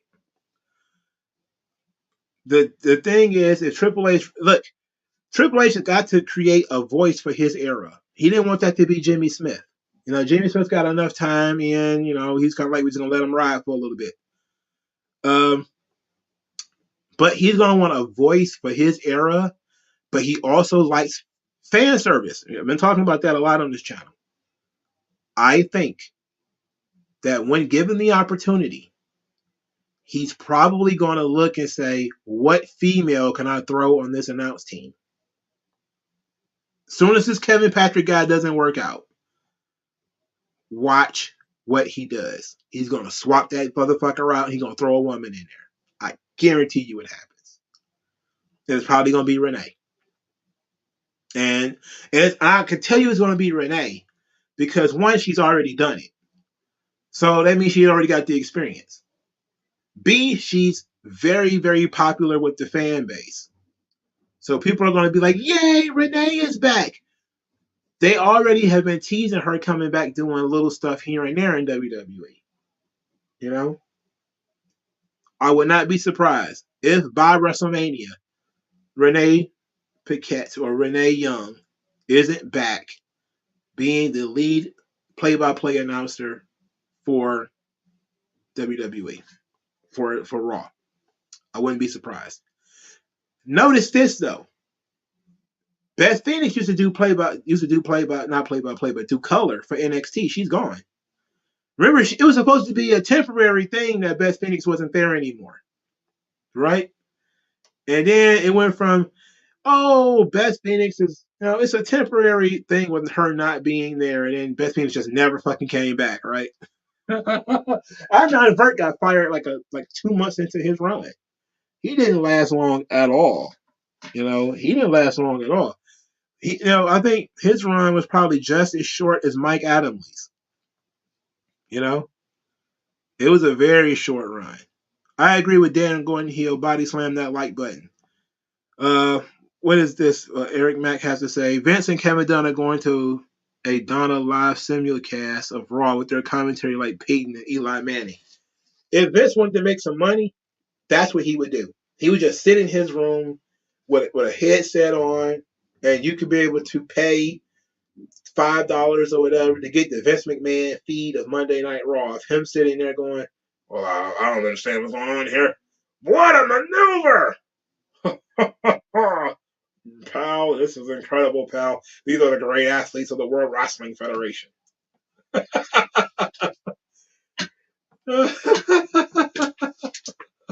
And Vince with his word of the day shit. This is stupendous. He's a very eccentric pro wrestler. Very eccentric. I remember hearing that stuff when I was a kid. Like, what the hell is Vince talking about? Lion 2012. That's like when Turner bought out NWA from Crockett. They took David Crockett off the announce team. I remember that in 1989. Yeah, I mean, it's politics. The longer Triple H is in power, the more people are going to get moved out. You know, it's just the nature of the beast. There's going to be certain Vince loyalists, certain Vince hires that maybe other people were kind of on ice about, like, I don't know about this guy, I'm not so sure. And then Triple H comes in and he's got all this, new energy, stock prices up, TV ratings are up. He can start being like, I can make some moves now. I can move this guy, move this guy. I think, ultimately his big moves are when he gets rid of either Kevin Dunn, Bruce Pritchard, or Michael Hayes. Maybe all three of them. When those guys are out, you will know that the Vince era is completely dead. All right? But you got to get. I think if Michael Hayes ever gets the hell out of there, because Michael Hayes been doing this shit since 1996 or something like that. He's been in that seat forever. And unlike Bruce, he ain't been in and out. Michael Hayes has been there. Kevin Dunn has been there. But it's getting to a certain point where maybe he ain't got the clout to get rid of Kevin Dunn yet. He fuck around and nail WrestleMania or something like that and have like the biggest WrestleMania gate of all time and all that kinds of shit. He might have the clout to finally get rid of Kevin Dunn. But he probably ain't got it just yet. But I can tell you, he's going to, him bringing in that Rob Fee guy. Now, I was right without knowing it. I was right in saying what his job was going to be. That is essentially he's the editor of Monday Night Raw. It's his job to make sure that the characters have long-term arcs and all that kind of stuff. So he's not going to be doing the week-to-week writing of the show.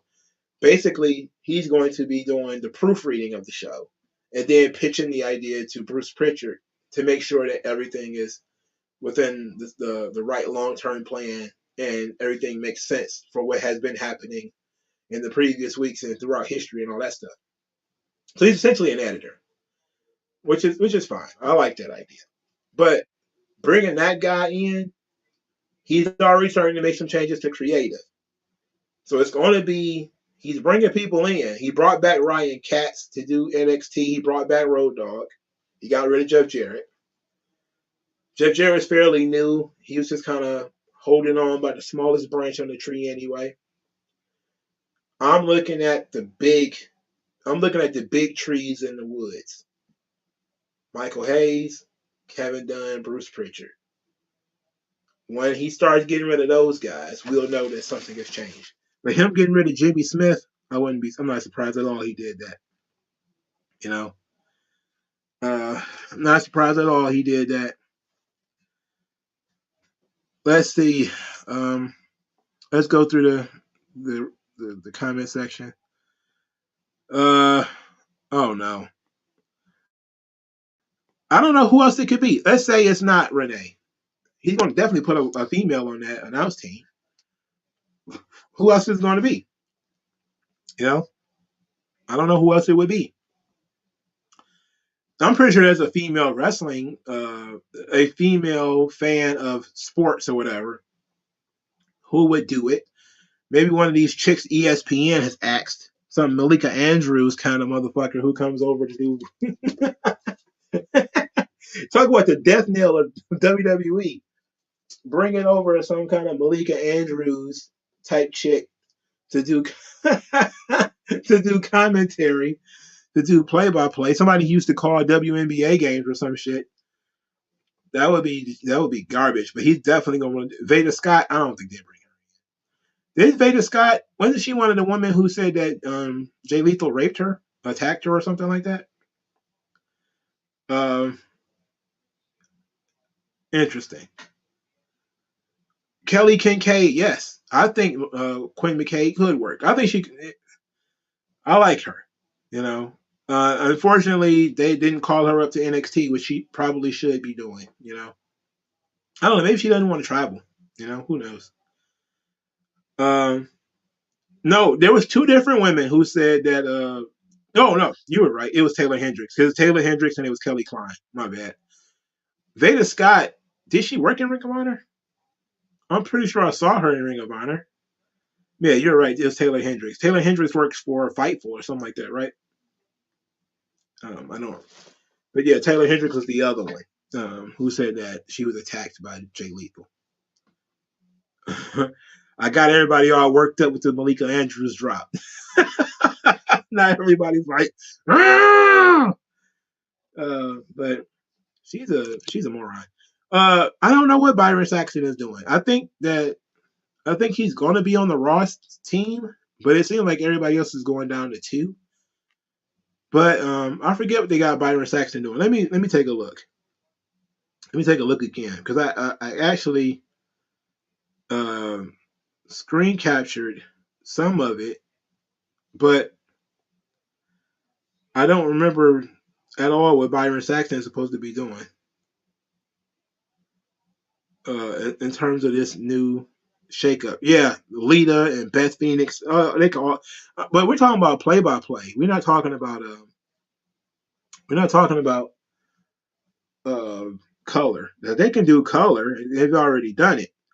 But we're talking play-by-play. Now, to be quite honest, I'm not that huge a fan of Corey Graves either. I kind of like him.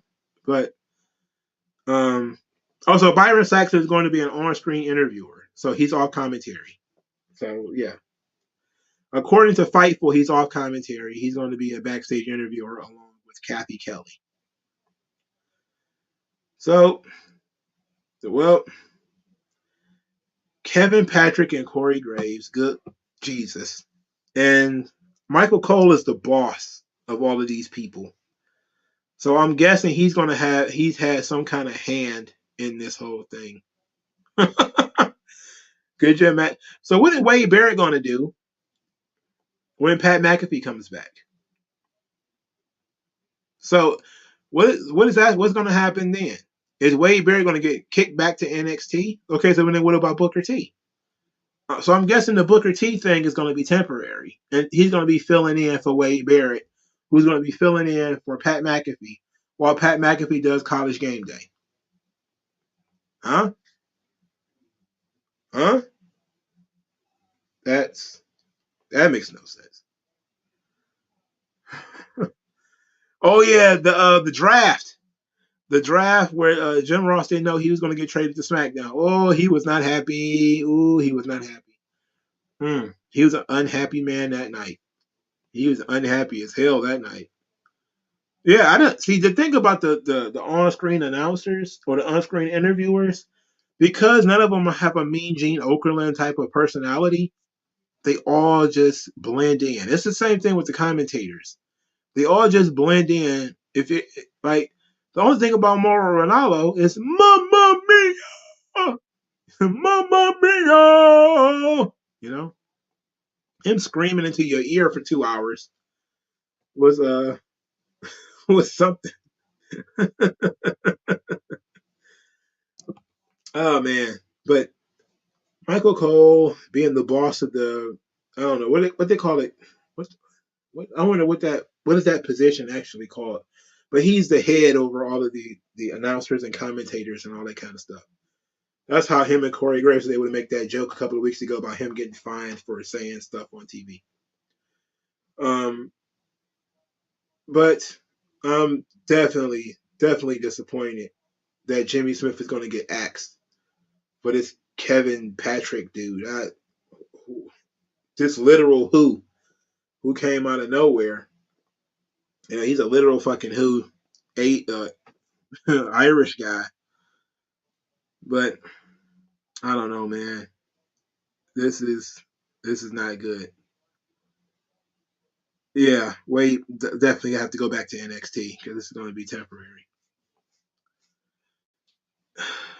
So let's talk about this one because this one kind of went under the radar and nobody talks about it. This actually was a story that came out on September the 24th, so it was over a month ago. Shawn Michaels on how Chyna would be perceived in WWE's modern a modern WWE's women's division.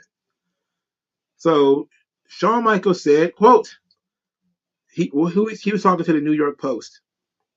He said, from a performer standpoint, she would clearly fit in and be phenomenal. I think what makes her the awe-inspiring, innovative, and transforming woman that she was that she did it earlier than all of them, and that her style and character would be more commonplace today. She would certainly have an incredible career, but I don't know that she'll be the trailblazer today that she is if she were currently doing it today. This got a lot of people upset. A lot of people were disappointed in Shawn for saying this, being upset that he would say something about like this about Chyna. But I do believe that it was just being fair, you know. It's just being fair. Chyna was, the first of her kind and the only one of her kind. You know, if she was to come in with Beth Phoenix and Rhea and Bianca and all them, all the muscle girls are there at the same time, she would be diminished in that right, and then she would be exposed to being the worst of the wrestlers, worse at promos than all of them too. So I think it was fair. It was a fair, assumption. It's like, what if Andre the Giant was wrestling today? He would never have become Andre the Giant. Too many people. Vince would have put him in a diaper or something stupid like that.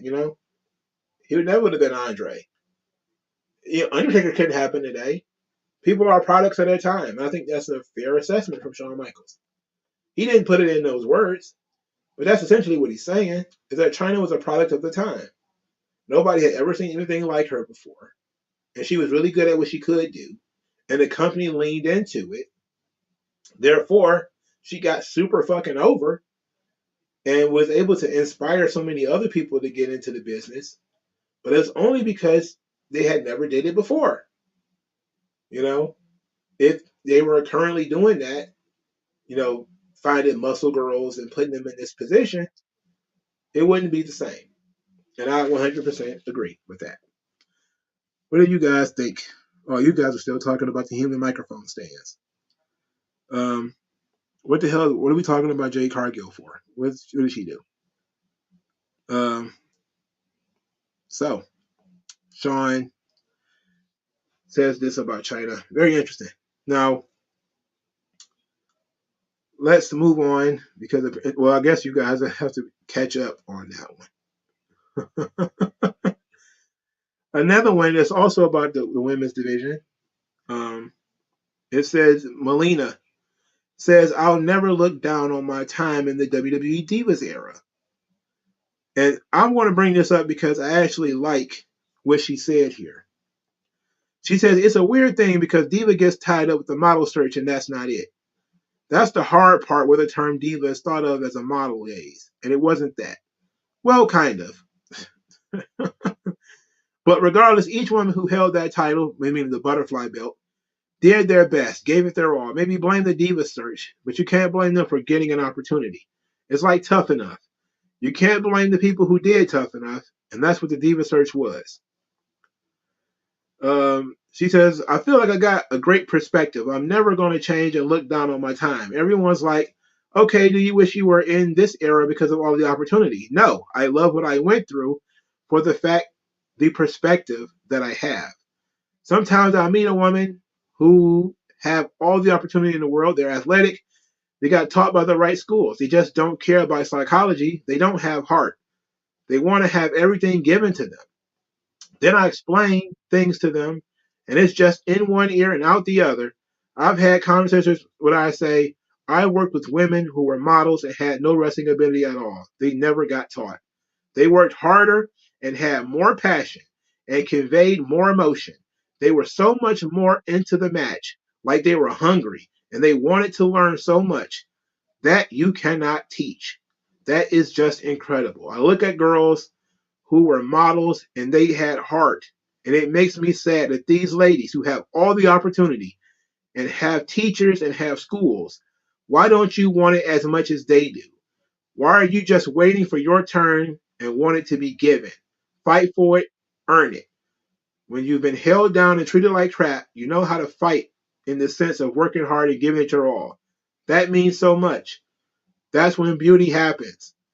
And when you get given something, when you earn something, it means so much.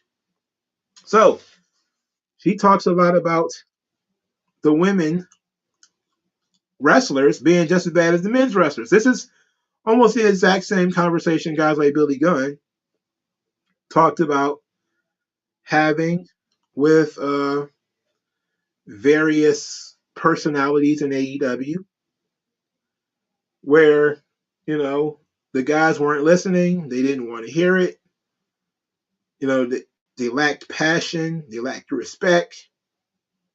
So, very interesting stuff from Melina.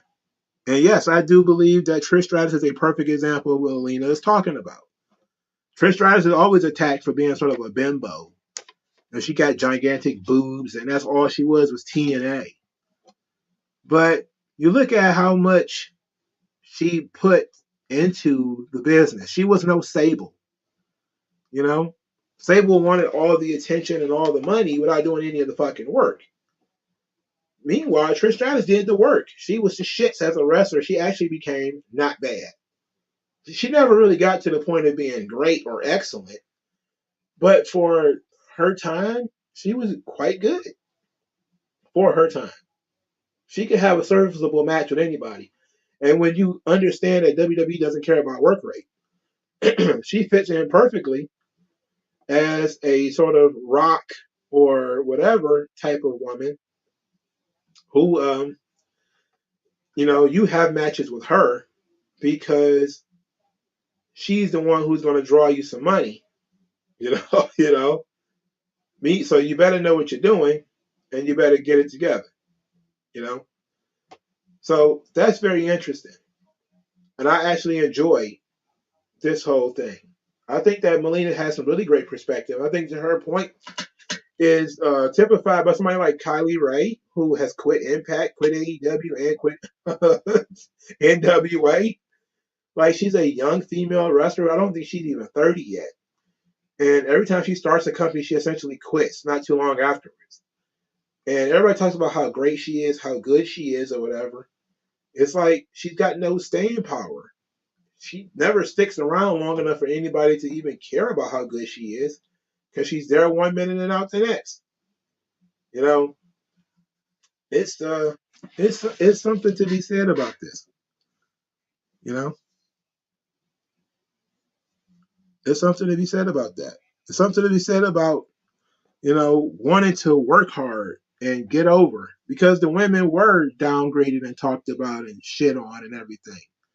Even back then, it made them want to prove themselves to the people that they felt were holding them down. I get it. You know, I get it. Mitch Colburn, the Divas had better ring psychology for the most part than the modern girls. They kept their matches really short, painfully short. So because these things were short, I'm not going to agree with that.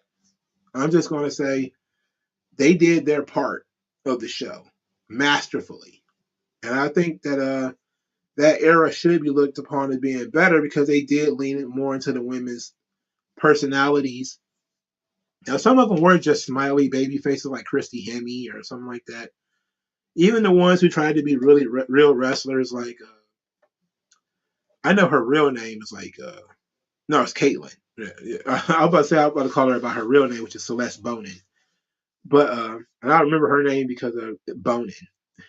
You know, but Caitlyn, I think she wanted to be a real wrestler. It just never worked out for her. But then there was also Candice Michelle, who was sort of a model turned wrestler. And Candice Michelle was getting really good, but she was injury prone. And I remember she had like the Randy Orton shoulders, where she kept breaking her fucking shoulders. Like, it just kept happening again and again. It was like over and over again. Her fucking shoulders kept falling off. So it was sad, you know. The Ashley Massaros and the Christy Hemmes and all of them, they were brought in because they were good-looking girls. Some of them had the determination to want to train and get better. Most of them didn't, and the company didn't force it on them either. You know, um, and maybe they should have pushed them a little bit more to get better in the ring, but they weren't considered. They did their job. Let's put it like that. Their job wasn't to go out there and have 5-star matches. If it's not your job to make 5-star cuisine, don't try to do it. You're wasting your time. If you work at McDonald's and you can make a better hamburger than McDonald's is willing to sell, just sell what they got because you're not going to get paid more to make a better hamburger. I'm gonna freshly make this Big Mac with meat. I'm gonna make with my own 2 hands. Like it's still gonna cost the same thing because it's not on the menu, and you're just doing extra work for yourself. Just do what you get paid to do and call it a day. But I liked Melina's perspective here. All right, this story is not one that I planned to do, but it was in my queue because for some reason I kept it up just in case. Now, this is something that this is very controversial. It's a controversial take. It's from Disco Inferno. He thinks that AEW are hiding concussions from people.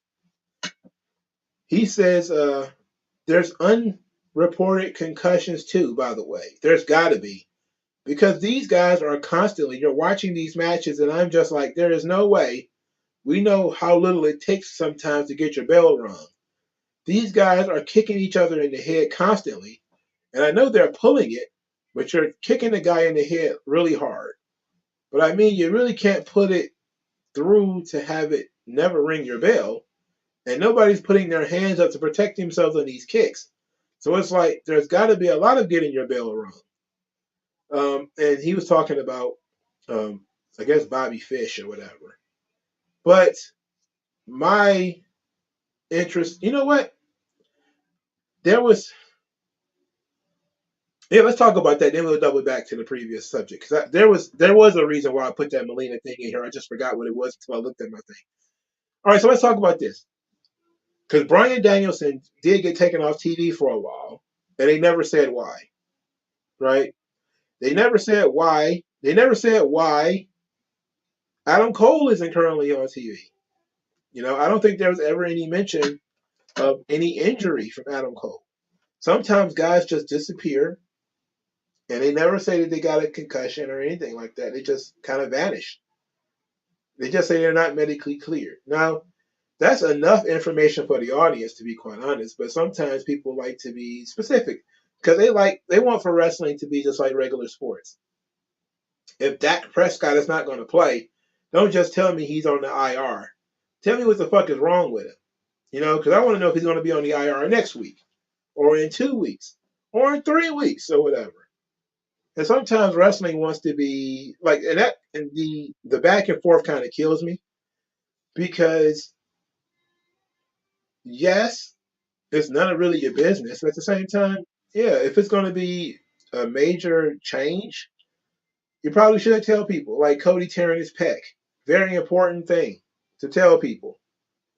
That Cody tore his pec. It's one thing to be like, well, Cody won't be able to wrestle tonight. We're going to replace him. Like, okay, but why?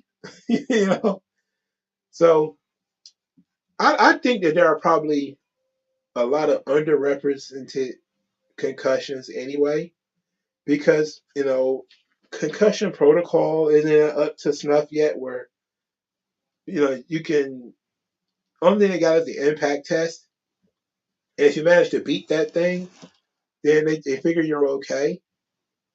But these dudes are constantly jumping over the top rope, hitting their heads on the ring apron. They are constantly getting kicked in the head and running their heads into the ring post. And maybe it's not bad enough to warrant, a concussion protocol test. But you still have, head injuries. It's still not a good thing. It's like being in boxing, You're not going to get knocked out a lot. It ain't the knockout that really hurts you, it's the repeated jabs. So let's say you're not, quote, getting your bell rung.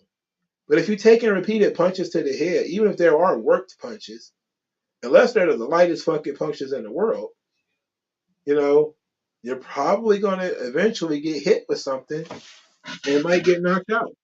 Who knows? Yeah, Adam Cole has been out since Forbidden Door, which was in what, June? He's been out, or was it July? Or was it August? When was Forbidden Door? He's been gone all this time, and most people didn't say a fucking word. You know, it's just a huge issue. King Mike's World said Kaylee Ray has anxiety problems, and she also had a drinking problem for a moment. Okay, that makes sense. I know people with anxiety. Yeah, it gets like that. I dig that. But she's back to training too, from what I saw. Um, all right, so let's do this one more thing. I thought we were going to get here for a long time, but we got one more. This is actually the complementary piece to my discussion with Melina about that women's division. This is actually SoCal Val says stigma surrounding WWE Divas is anti-feminist, and let's just hear her out because I think she's going to make a pretty good point here, and I want to expand upon it. She says, I have no idea why anyone thought that diva was a negative term. A diva to me was always an empowering term. I would never be in wrestling if it wasn't for the WWE Divas era. And I don't mean that just in terms of the matches. With all due respect, I would never have been in wrestling if it was just serious wrestlers. With all due respect to AJ Lee and others who are just casually dressed and not super sparkly and glamorous, those aren't my type of girls. I wanted to be a Tori Wilson or a Sunny. I wanted to do the modeling shoots. I wanted to do the interviews and the managing of the wrestlers and stuff like that. The fact that we can't look at that period in time and go, there were some really great people in that era is really unfortunate. People forget how many great talents came out of the Diva search. Now, did it get a little out of hand with gravy matches and jelly pool matches? Sure. But when I wanted to wrestle at all, I wanted to be in an evening gown or a lingerie match. I wanted to exude this sort of powerful sexuality, this feminism that I thought was really empowering. So it's a shame for me to hear that people don't like it when we call them divas. Now, did I like the butterfly design belt? I thought that was a little stupid, but the term diva to me personally was very empowering. So I find it very interesting that people have such a vitriolic heat against that term. That was my era. And because I didn't want to physically wrestle, these were my girls. So I love this because what she's telling you is the exact same thing that the UFC ring card girls, cheerleaders, and pretty much every woman who doesn't want to actually get on the field and play has been saying for like 60 years. There are certain elements to what men are doing or whatever that could use some good-natured, high-energy, feminine energy. There's just something about it that adds something. Ronda Rousey, interestingly enough, I think I brought this up to you guys before. She used to complain about the ring card girls. She wanted the ring card girls removed from the UFC. She thought they were paid too much money. She thought they were overpaid. And specifically one ring card girl that she had a problem with. she wanted that girl taken. She wanted her taken away. A lot of these women, if you don't want to do what the men are doing, they don't want you in the business. And that sucks because there is something for women to add to the business without actually getting in the ring. So Calval is saying basically, hey, I wanted to be like a Miss Elizabeth. You can't tell me Elizabeth didn't add something to the business. She did, of course. The Sunnies and the Sables wanted to add something, some character, some color.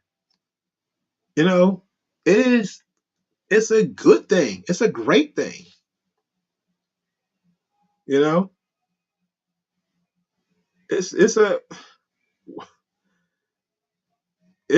a shame that we that we hate this stuff now. The ring card girl's name was Ariana Celeste, by the way.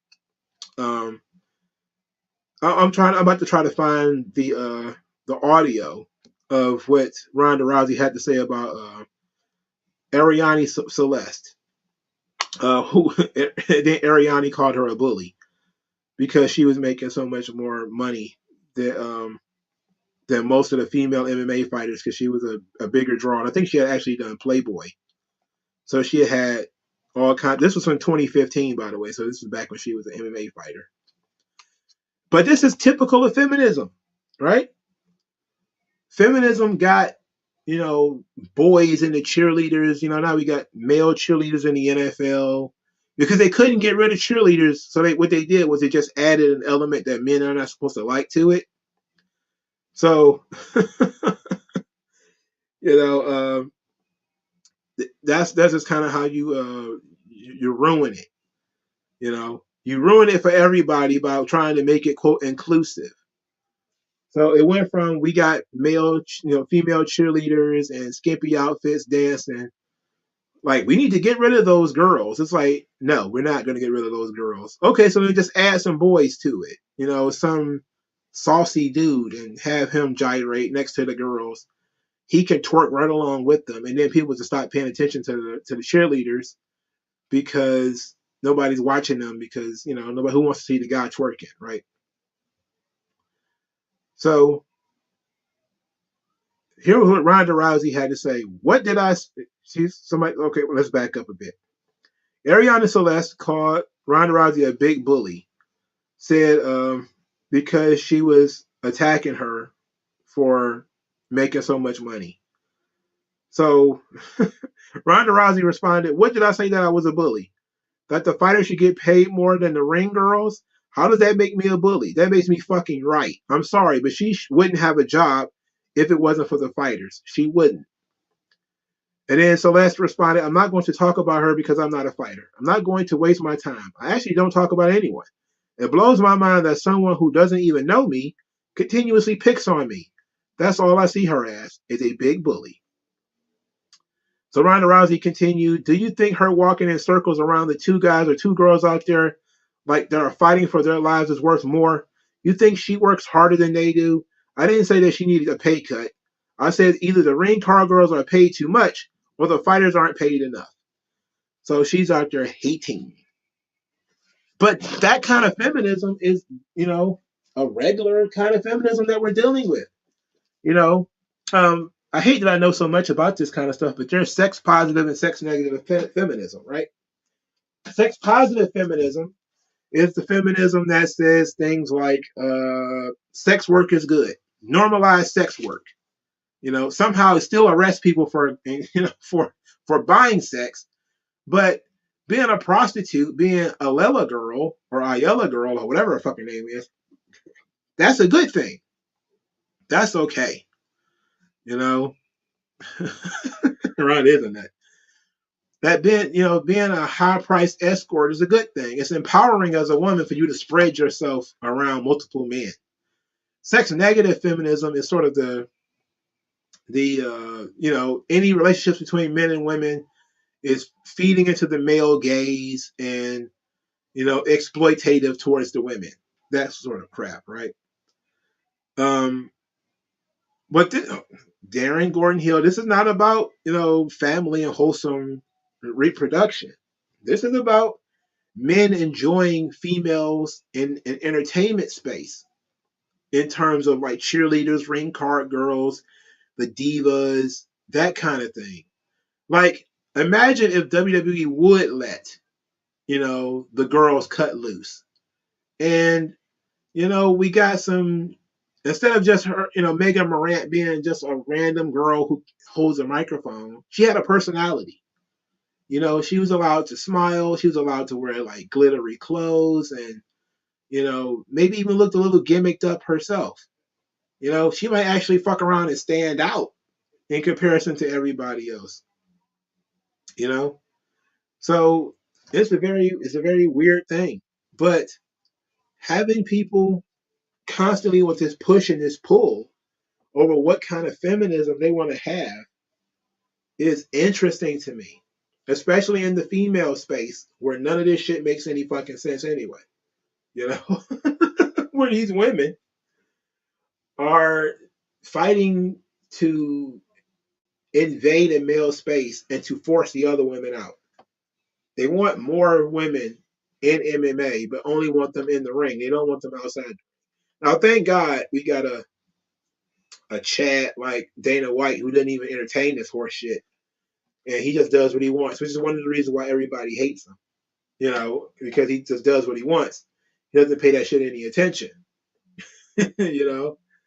But there are so many weak-willed beta males, like the guys who I think it was recently within the last couple of years, they got rid of the girls at the racetrack or something like that. They abandoned the girls around the racetrack girls or whatever. Got released. And I don't remember what they were called. Were they called the Hot Rod Girls or something? But they were basically the rain car girls for racing, and almost all of them got released from a company, from a Pacific League rather. I'm trying to look it up on the Square, but it's not coming up immediately because I can't remember what it was. But there was a racetrack that released all of the female talent that was not racers, you know. And they were great about it. You know, this is what the feminists want. The F1 Grid Girls. There it is. This was in 2018. Furious Formula One grid girls who were fired from their jobs say they, quote, lost important income because feminists think they know best. This is a very important thing here. And I'm glad I got to fall into the SoCal Val thing.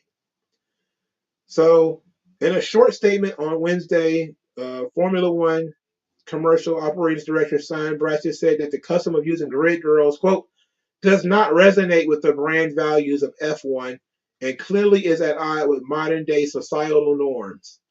We don't believe the practice is appropriate or relevant to Formula One and its fans, old and new, across the world. I mean, you think you're talking about, skinning a bear live on television or something like that. These are girls who are fully grown adult women who want to be, hold signs and walk around. This is not something that's wildly inappropriate. Pride parades are wildly inappropriate. But here's the thing. Rebecca Cooper, a 5-time F1 grid girl, said on Twitter, "This is ridiculous that women who are fighting for women's rights are saying what others should or shouldn't do, stopping us from doing a job we love and are proud to do. It is political correctness gone mad." Rebecca Cooper then continues, "Scantily clad furniture, sexualizing women, provocative. I never let my daughter wear a grid girl outfit." Just some of today's comments. Yet people clearly haven't done their research, as these are my outfits from my last 5 years in F1. Interesting. There was a chick who, Michelle Westby, she went from being a grid girl to being a driver. So she has a different sort of perspective. She says, if it wasn't for being a grid girl, promotional modeling, I wouldn't be where I am now in a male-dominated sport. And as a job as a stunt driver and drift competition driver, inspiring and influencing females into this intimidating male environment. I get girls messaging me all the time saying how I inspire them and made them want to get into racing and drifting when they didn't think they would be accepted. What people don't realize is that the girls have knowledge of the products and teams they are doing the promotion for. That's part of the job. We get a brief on the uniform, but it's up to us if we feel comfortable in it. We are more clothes than what teenagers wear down to the supermarkets. I'm now retired, but to think girls have lost a lot of important income because feminists think they know best, when in reality, they haven't got a clue. It's frustrating. So what SoCal Val is saying here is a very important thing. And it's something that feminists have been doing in sports for a long time. And it seems like the Sasha Banks level of feminism, because Sasha Banks is a diva. She's currently on Twitter posting herself in bikinis and long dresses and at Fashion Week and all that kind of shit. It's okay for her to do it, you know. But heavens to Betsy, there might be a Divas division where a woman doesn't want to wrestle, but she wants to be a part of the business. She just wants to be an announcer or a commentator or whatever. And heavens to Betsy, we can't have that. Like what the fuck? You know, this was the shits. This was some really, really dumb stuff, man. And it's women ruining up the lives of other women. How embarrassing is that? They want to make decisions on your behalf. They think they know better than you. It's this this a superiority complex that tends to be in a lot of liberals. You know, I'm smart, you're dumb. You know, I have a college degree, therefore I'm smart. You don't have a college degree, therefore you're dumb. You don't want to do exactly what the men are doing, so you want to be inferior to them. You want to be exploited by them. But it's not exploitation of you making all the decisions. It just doesn't make any sense. But that's what we're stuck with because feminists don't believe women can make their own decisions. TN Pyro has a question. I wonder if Ronda Rousey would call out Pat McAfee for making more than some of the wrestlers. I doubt it. I doubt it. I doubt it. I think she got over it. I think she got over it. You know, it seems to me that she got paid more probably after that, and then she just kind of got over it. You know, it just seems to be a thing that people get a bee in their bonnet over something, and then they look for some reason to not care anymore. But I'm not saying that Ronda was wrong. I don't know how much Ariane Celeste was making, but I can tell you off rip, she did something that felt good to her, and she was paid for it. If she had previous experience and she was popular or whatever, if they were selling calendars with her face on it or trading cards or whatever with her face on it, it might tend to be why they were paying her more. You know, if the fighters were making less, maybe the fighters should do what they got to do to make more money. You know, people figure it out. You give them the rope, they'll figure it out. It seems silly to me that we want to argue about what other people are being paid. That pocket watching is this. That envy and pocket watching is something else, you know? But I liked SoCal Val's comment. I thought it was great, you know? And I think that there was a lot of truth in that comment. There's not a lot of women, especially in wrestling today, that are willing to come out and say, I don't want to be a wrestler. I just want to be around. I want to do commentating. I want to do play-by-play. I want to be a manager. I want to be a valet. I'll learn to take bumps if I got to, but that's not what I want to do. There's not a lot of women out there willing to do that now. Now every woman has to be a wrestler. So you've limited the amount of women who are on the show. We could have Nitro girls, we could have, ring card girls or whatever. We could have, now WWE, they've done a fairly decent job of just saying, we can put women wherever, because back in the day, when they had Raw ring card girls, sometimes Vince would even do a joke and put a fat girl out there. That was just Vince with his sense of humor, being a goddamn deviant. I remember he put that big fat woman out there for that to be a ring card girl for Monday Night Raw. It was so embarrassing. But I'm pretty sure he thought that was fucking hilarious. But I like that SoCal Val comment. I thought it was fantastic. What do you guys think?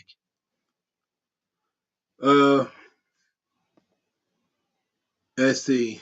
King Mike's World. They see a sexy woman looking sexy and they get jealous because they don't have the confidence. That is correct. They don't have the confidence. They also don't like that they downplay that, women who are sexy. They think that, you didn't earn it. It's just something that you were born with. You were born with that face and you were born with that body. And I wasn't born with that face and I wasn't born with that body, so I'm jealous. But it's like, no. A lot of them worked very, very hard on their body. They stay in the gym. There's certain things they can't eat. You know, it's just like when they invaded what was that, Miss Universe or the Miss America, and they started letting fat women in. And then all of a sudden, there was no more bikini contest. There was no more dress contests. And it became essentially you write an essay and that decides whether you win or not. Who can stand up and talk about climate change more or racial injustice or whatever the fuck? And so now fat idiot women win these contests. But then Lizzo is a sex symbol because she's a fat bitch in a thong, right? It's an interesting world that they've created for us, Like, it's an interesting world the liberal world order has created for us. It's very weird. They dismiss them as pretty privilege. Yes, and there is a pretty privilege. It is true, but it goes for men too. Good-looking men get away with a lot more. They also are more likely to become actors. They actually are more likely to get better roles too. There is a pretty privilege, absolutely there is. But how about you don't go into the pretty industries if you if you think, like you won't. Not everything is for everybody. Like I'm fully accepting of that. You know, a lot of liberals and leftists. And I don't want to turn this into a bunch of a political thing. They don't get that. Not everything is for everybody, right? If you want to say Miss America or Miss Universe or whatever the fuck that is, we don't agree with their method of what they're going to do. We're going to do our own pageant. It's going to be a different kind of pageant for a different reason. Then you're capable of putting the money up if you can find it, finding the contestants, securing a TV deal, all the stuff that Miss America did for years and years, and put on your own pageant. But no, that's not what they want to do. What they want to do is walk around in the husk of that pageant. They want that pageant to not exist anymore. That's what they want. You know, it's the same thing with you know Velma. I've been talking about this. The cultural vandalism concept. They just want to wear something as a skin suit. It doesn't matter that Scooby Doo is an old franchise. It's pretty much dead. I don't know when the last time a Scooby Doo movie was a big hit, either in the box office or anywhere. Because most of the Scooby Doo movies are really poorly written and don't really understand the characters. They're constantly trying to redo stuff, change the dynamics of the characters, change who the main characters are, focus on this character more than this character, just forgetting what made Scooby Doo popular. And now they want to make Velma gay, which I don't care about. But it's just the principle that these people are trying to wear everything as a skin suit. You cannot get anything through Hollywood without feminists and the LGBTQ mafia getting involved and demanding you pay the toll. And the toll is, for a new Scooby Doo movie to get made, you got to give up one of your characters. Who's going to be gay? And everybody just say, okay, Velma. Because she has the least personality in the entire group. She's a nerd, but people like to cosplay Velma. So Velma, that's it. So Velma's the gay one. 25% of the Mystery Machines group is gay. Makes no sense. Whatever, you know. But they're doing it every time. When they started talking about Teen Titans TV show, all of a sudden Robin was gay. They didn't know which Robin it was. They didn't care. Now I'm pretty sure he's not gay on the show because I haven't heard that he was gay on the show. But it's just the toll. You got to pay the troll toll. The troll toll is somebody's going to be gay, or somebody's going to have to. The women are going to have to change positions. Can't have a seductress like Black Widow or Faye Valentine.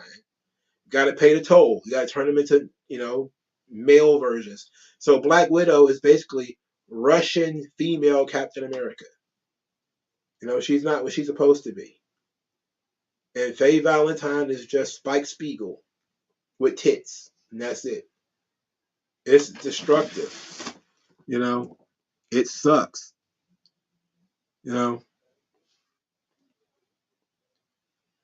It sucks. Leon 2012, Shea Butters are the feminists. They get mad when a man has more than one dating choice because they want the man to be trapped. They get mad when brothers like Mandy's, Nikita's, and Gigi's. That's absolutely true. And I've noticed that a lot of the Nikita Alliance hate comes from Black women. A lot of Black women hate Nikita Alliance. They really hate her. They hate her so much. And I did not notice it until maybe about a month or so ago. It might have been around the time the nunchuck video came out. That's when she was doing the nunchucks to the Patriot song. I did a video on it. I didn't realize how many Black women actually cared about Nikita Lyons and how many of them didn't like her until then. It's like, why? I don't understand how in the year of 2022 we're still arguing about whether dudes can have crushes on simp for white women or not. It's like, bro, we went over this shit in the 60s, bro. This is a dead issue. Pussy is pussy. Dudes do not give a fuck. Dudes don't give a damn what color Nikita Lyons' skin is, bro. And looking at her fucking body, she got an immaculate frame, and she's young. So yeah, dudes are all over it. If it was a Black woman shaped like that too, they'd be like, God damn, I want her. Gotta have her. Can I touch the hem of her garment? Like these people are just so goddamn stupid. I can't stand it. It's so dumb. I can't believe we just have to keep arguing the same shit over and over again. But we do, because there are people out there who think they know better than you, and then they're representing something that is more important than your free choices. Literally doesn't make any sense.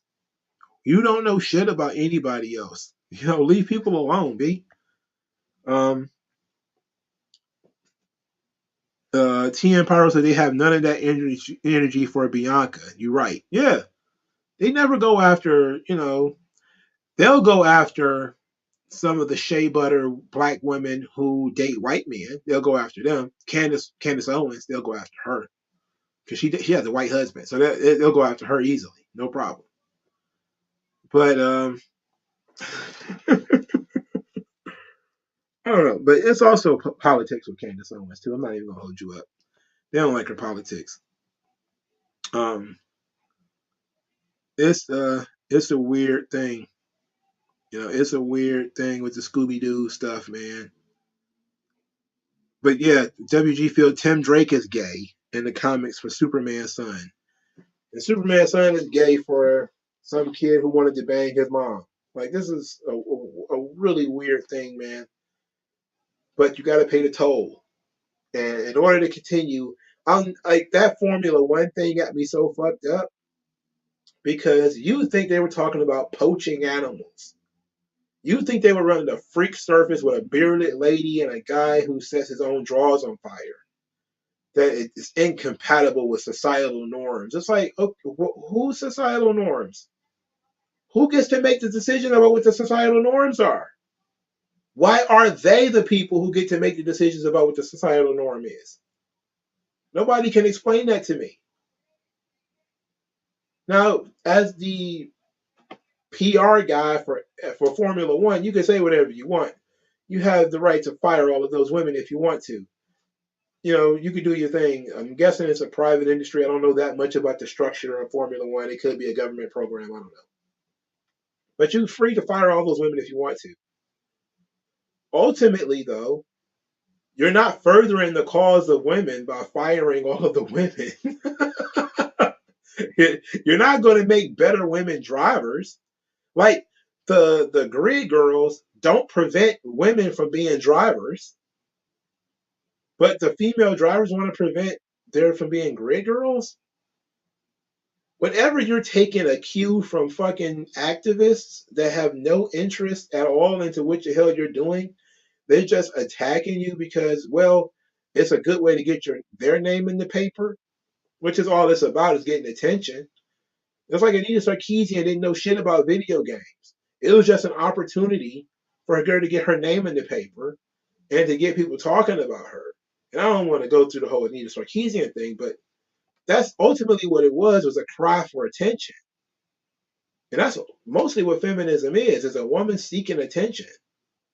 How can I best get attention in this situation? Well, I'll just claim that something is sexist. It's an easy way to get attention and to get people to listen to me and pay me money. Because I'll make you feel bad, and then you can pay me for the answers to how to fix it. It's a brilliant fucking idea. And it works every single time. And Anita Sarkeesian made a goddamn grip. She got roasted in 1,000 videos. It didn't stop her from making any money. Didn't stop her from making one thin fucking dime. She just blocked all the idiots who were attacking her, and she went on her speaking tour and made a grip.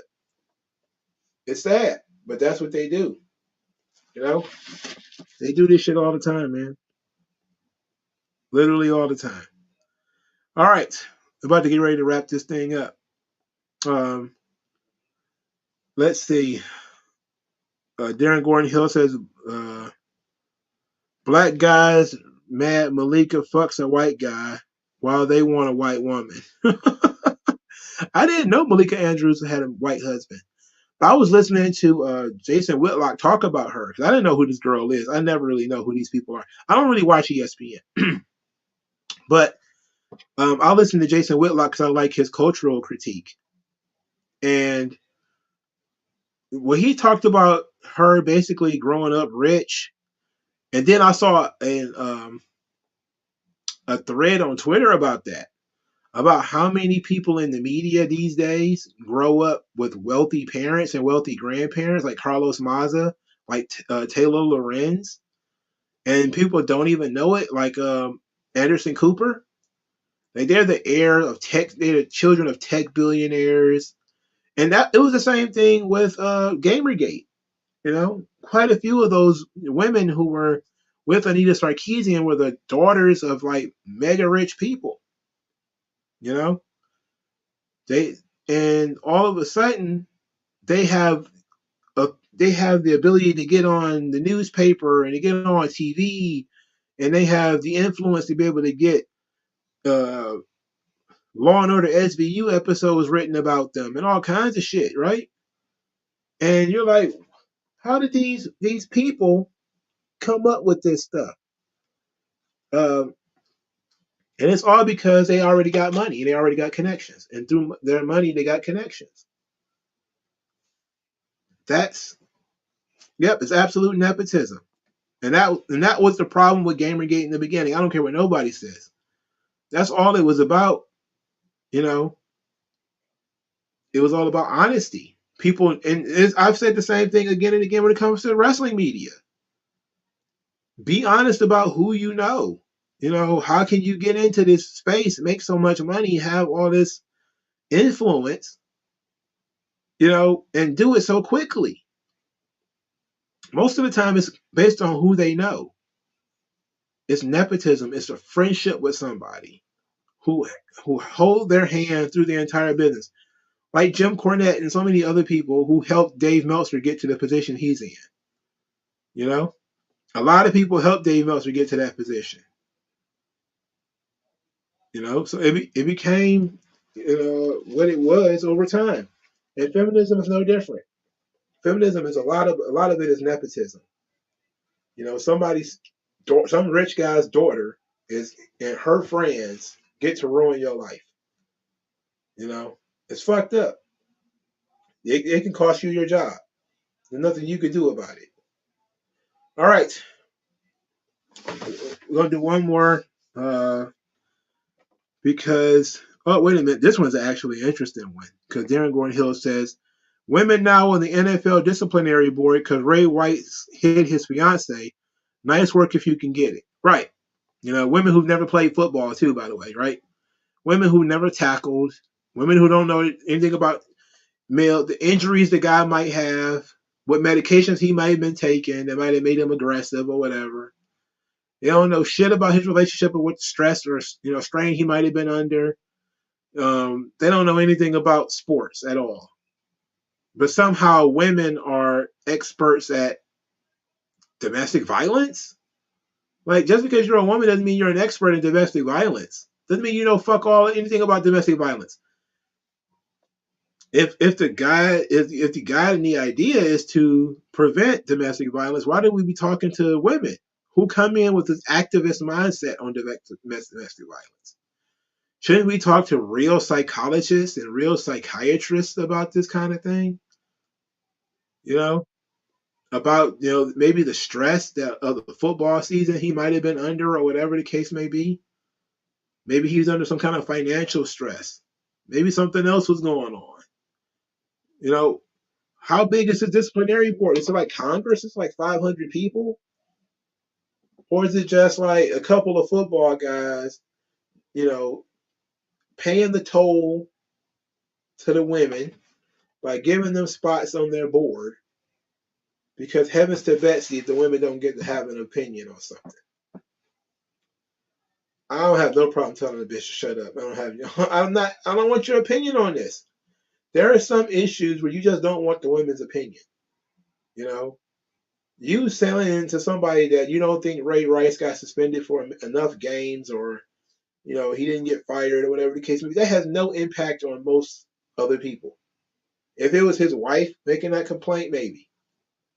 But women, as a generic, undefinable by them, they can't define what a woman is, category makes no fucking sense. Like, who are you trying to appease?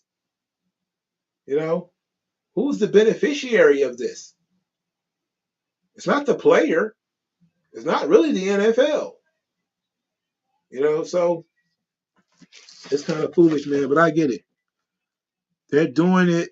My mom was a victim of domestic violence too. That ain't nothing new. That ain't nothing new. There's a lot of people out there who've had issues with domestic violence. There's a lot of guys who have been the victim of domestic violence. They don't get a voice. Nobody listens to them. Nobody talks about them. You got to be able to say these people know shit about football. They don't know anything about football. They don't know what to look for as signs of stress, as signs of injury, as or whatever the case may be, whether it's be a financial situation or emotional situation. Maybe the guy is even on steroids. They don't know. We don't know. They don't know shit about this situation. Why do they get to have a voice on that situation? Domestic violence is a crime just like every other crime. It happens for almost the exact same reason. People displace their anger. Somebody got mad at somebody else, which is usually how domestic violence works. Back in the old days anyway. Guy gets pissed off by his boss. He can't beat his boss's ass because he needs him. So he goes home and beats up his wife. Which is some bullshit, but that's kind of how it happens. And that's how it happens in single parent homes too. Single moms, they get mad at somebody, they're going to beat up the kids. And then it's not called domestic violence. It's called child abuse. So then you'll see that women, a house with no man has more violence in it. Lesbian relationships, single parent households.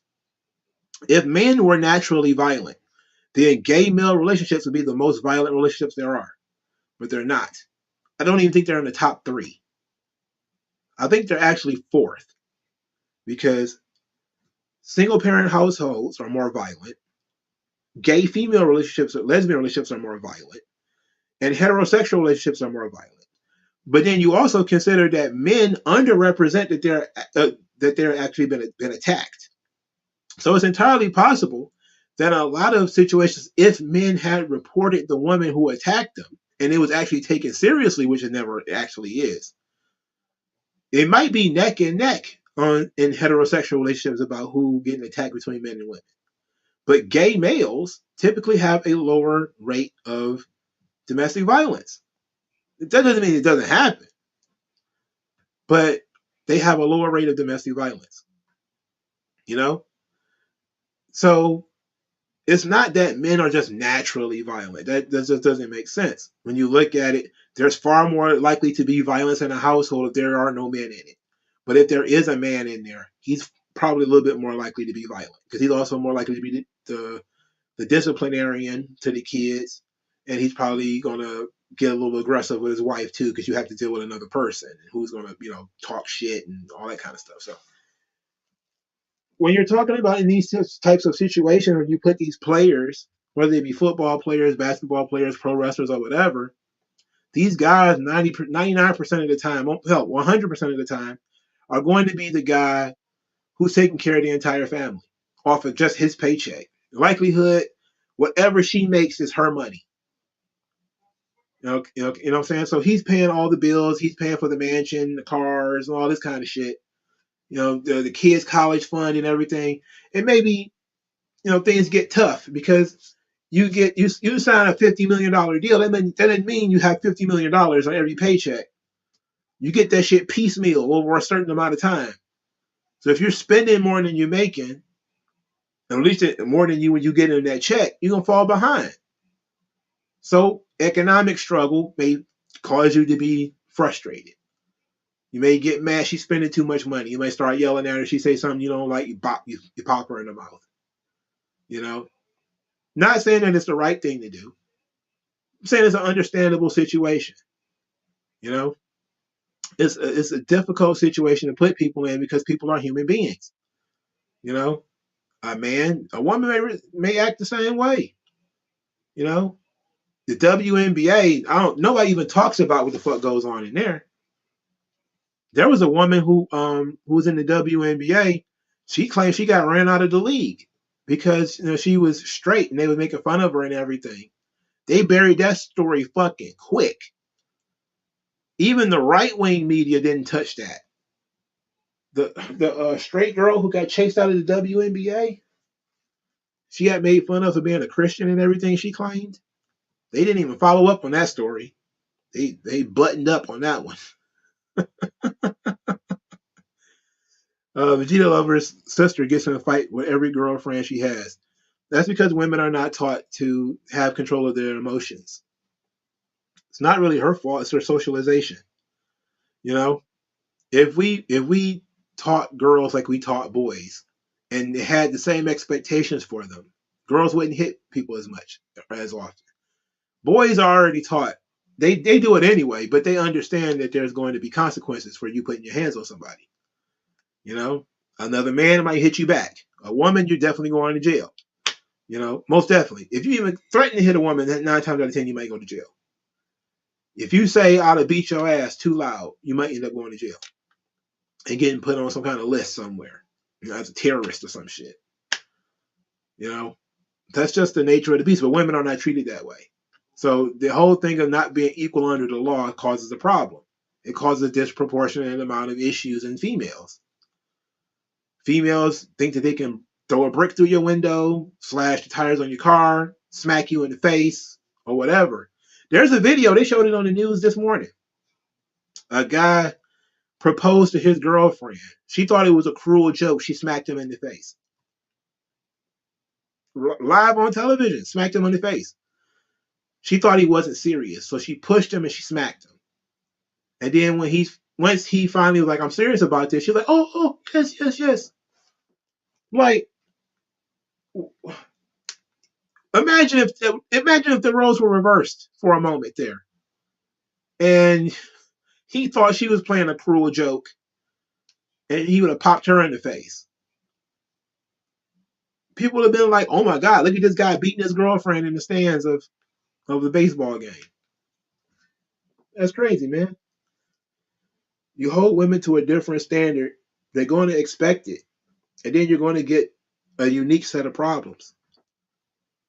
Yep. Yeah. Grace actually know what I'm talking about. He brought out a ring pop. Yeah, he had the real ring in his pocket. She popped him in the face in front of everybody. Nobody tried to arrest that woman. Nobody said, oh shit, she just abused this man. It was just taken as being, ho, ho, ho, ho, ho. How funny is this? Like, that shit not funny. She could have, scratched his retina or some shit. She could have popped his eyeball out of his fucking head. You got to stop thinking that these women are completely not dangerous. Get the fuck out of here with that. What kind of relationship do you think they're going to have?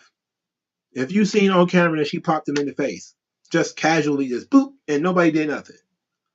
So you can bet when they're in a restaurant and he say something that she don't like, she gonna reach across that table and pop him, and everybody's just gonna sit there and pretend they didn't see anything. But then watch the reverse happen. He get a little too loud. All of a sudden, they're gonna be calling the cops. So, how did we get on this goddamn subject? We was talking about the Diva search and shit. How the hell we get so deep on this? Yeah, he was definitely going to apologize. It was a fucking joke. It was a joke, and he got abused for participating in a fucking joke. It's the dumbest shit. I can't believe I was sitting there looking at this like we're clearly on the news, right? And nobody's gonna say anything about her hitting him. Not that she was wrong. She probably should have been arrested or anything. I just couldn't imagine if he had screamed at her. People would have been like, "Oh God, he abusive."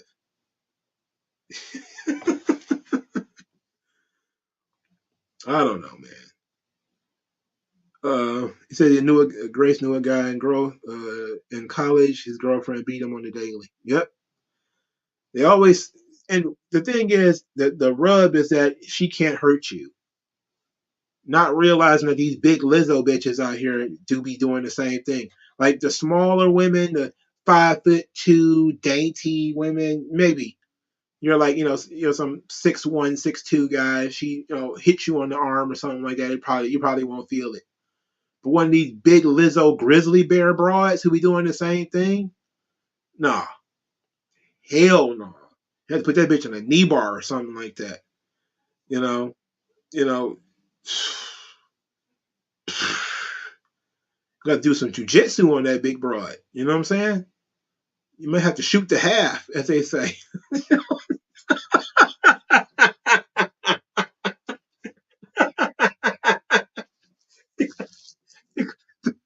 You got to grab a heel hook or something like that with that big bitch. You know what I'm saying?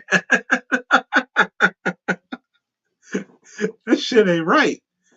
She can't play soft like those, the little 5'2", little 4'11" chick, she eats salads 90% of the time.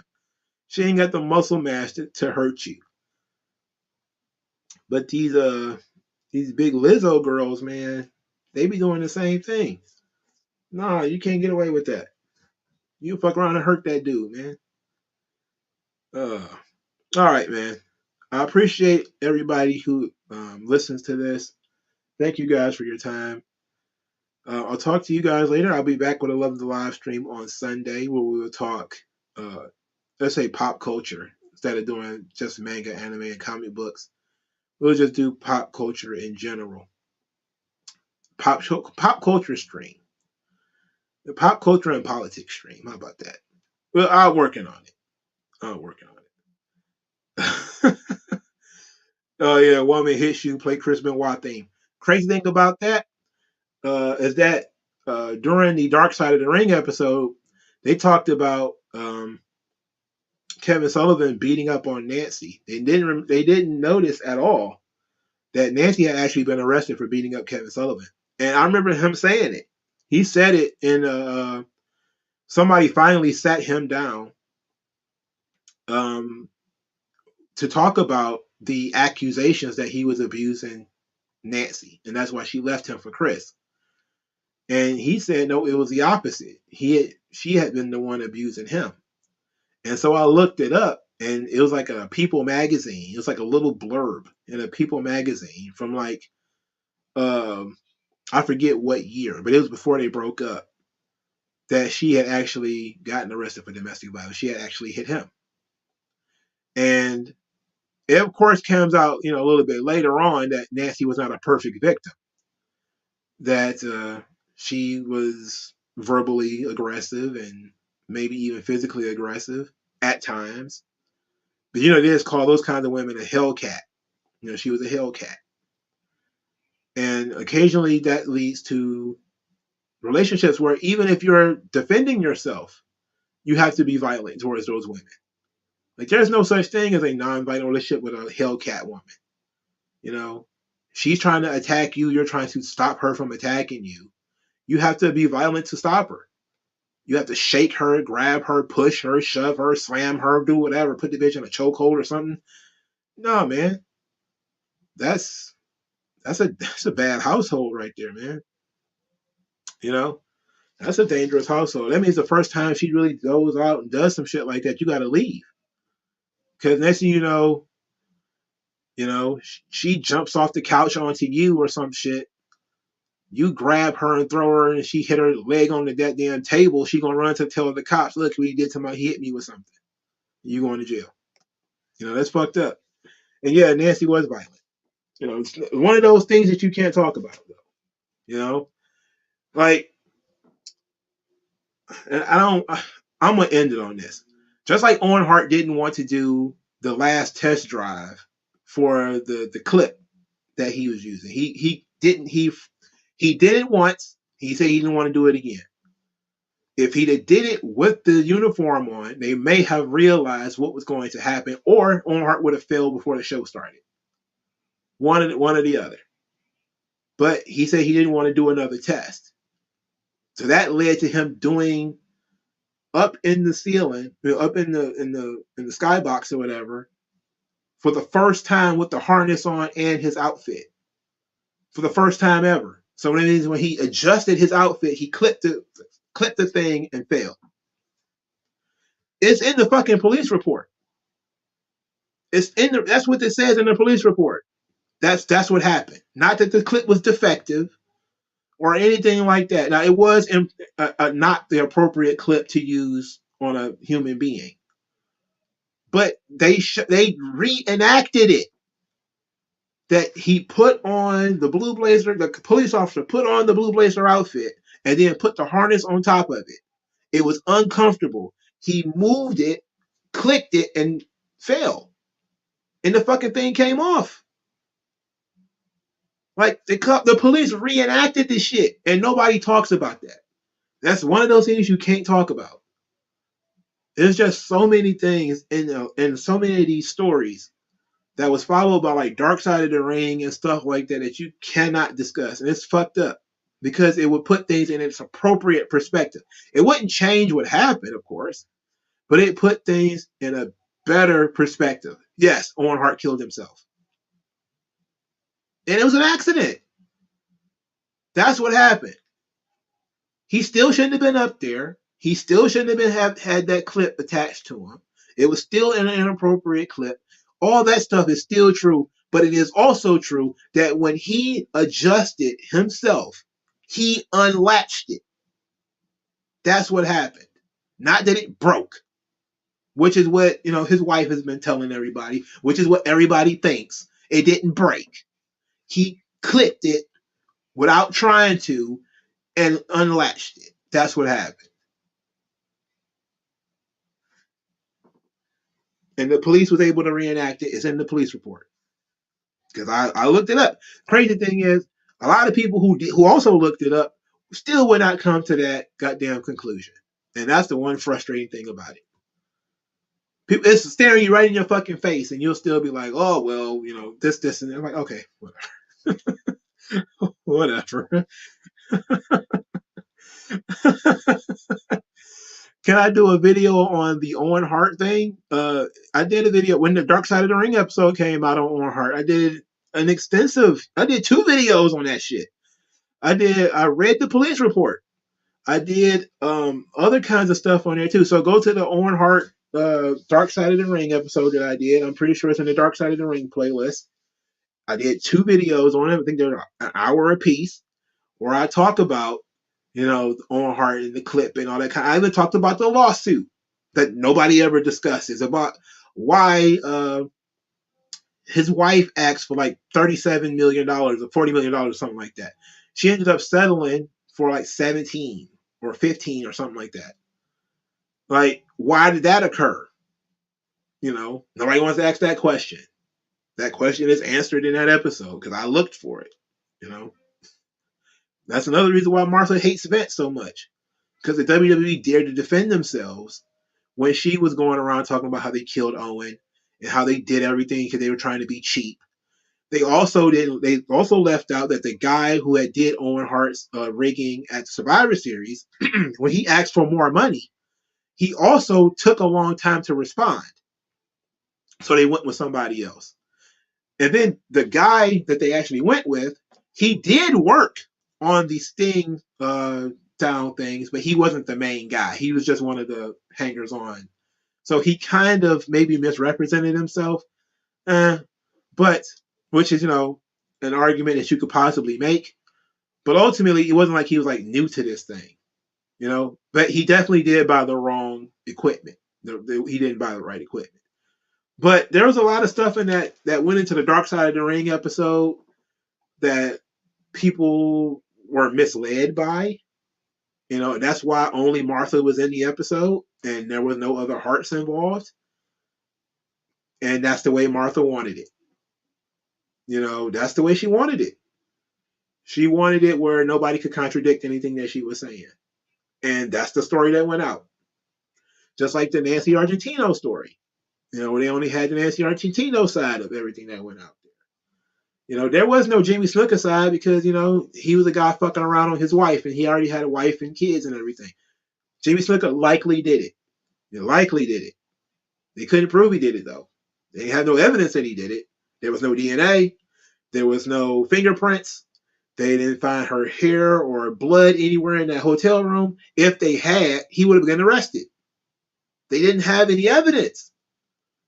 And literally, they said in the goddamn article, they had the fucking writers of the fucking article in the goddamn episode.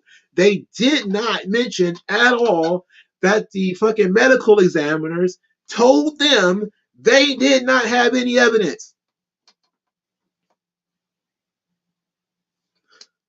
It wasn't enough evidence.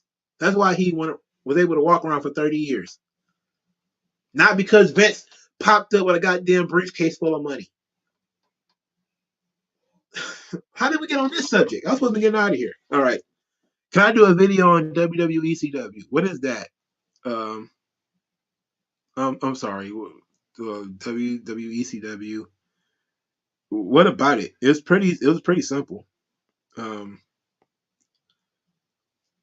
Well, give me an idea about WWECW that you want to talk about, and I could consider it. But yeah, the Dark Side of the Ring. The lawsuit part is in the second part of the video, I think. But it's in there because I did the 2-part joint, the 2-part on heart thing. So it's definitely there. Because that was the first time I went it might not have been the first time I went more than an hour on a subject. Crazy thing is, all the information I used was dug up by David Bixenspan. And that's the guy I ended up arguing with mostly on this shit. That's like the Rainbow scandal. I ended up arguing with his dumb ass about this shit. Because he does all this fucking research, but then he'll do Occam's razor and ignore all the shit that he don't agree with. You know, that goes along with his biases. He'll ignore everything and just go, "This is what," you know. I'm like, okay, you looked at this document. Why didn't you fucking read it? You know, fucking read the document, bro. This shit says what it says. You know, but I don't know, man. Whatever. All right, man. Thank you guys again. Like, share, and subscribe, y'all. I'll talk to y'all later.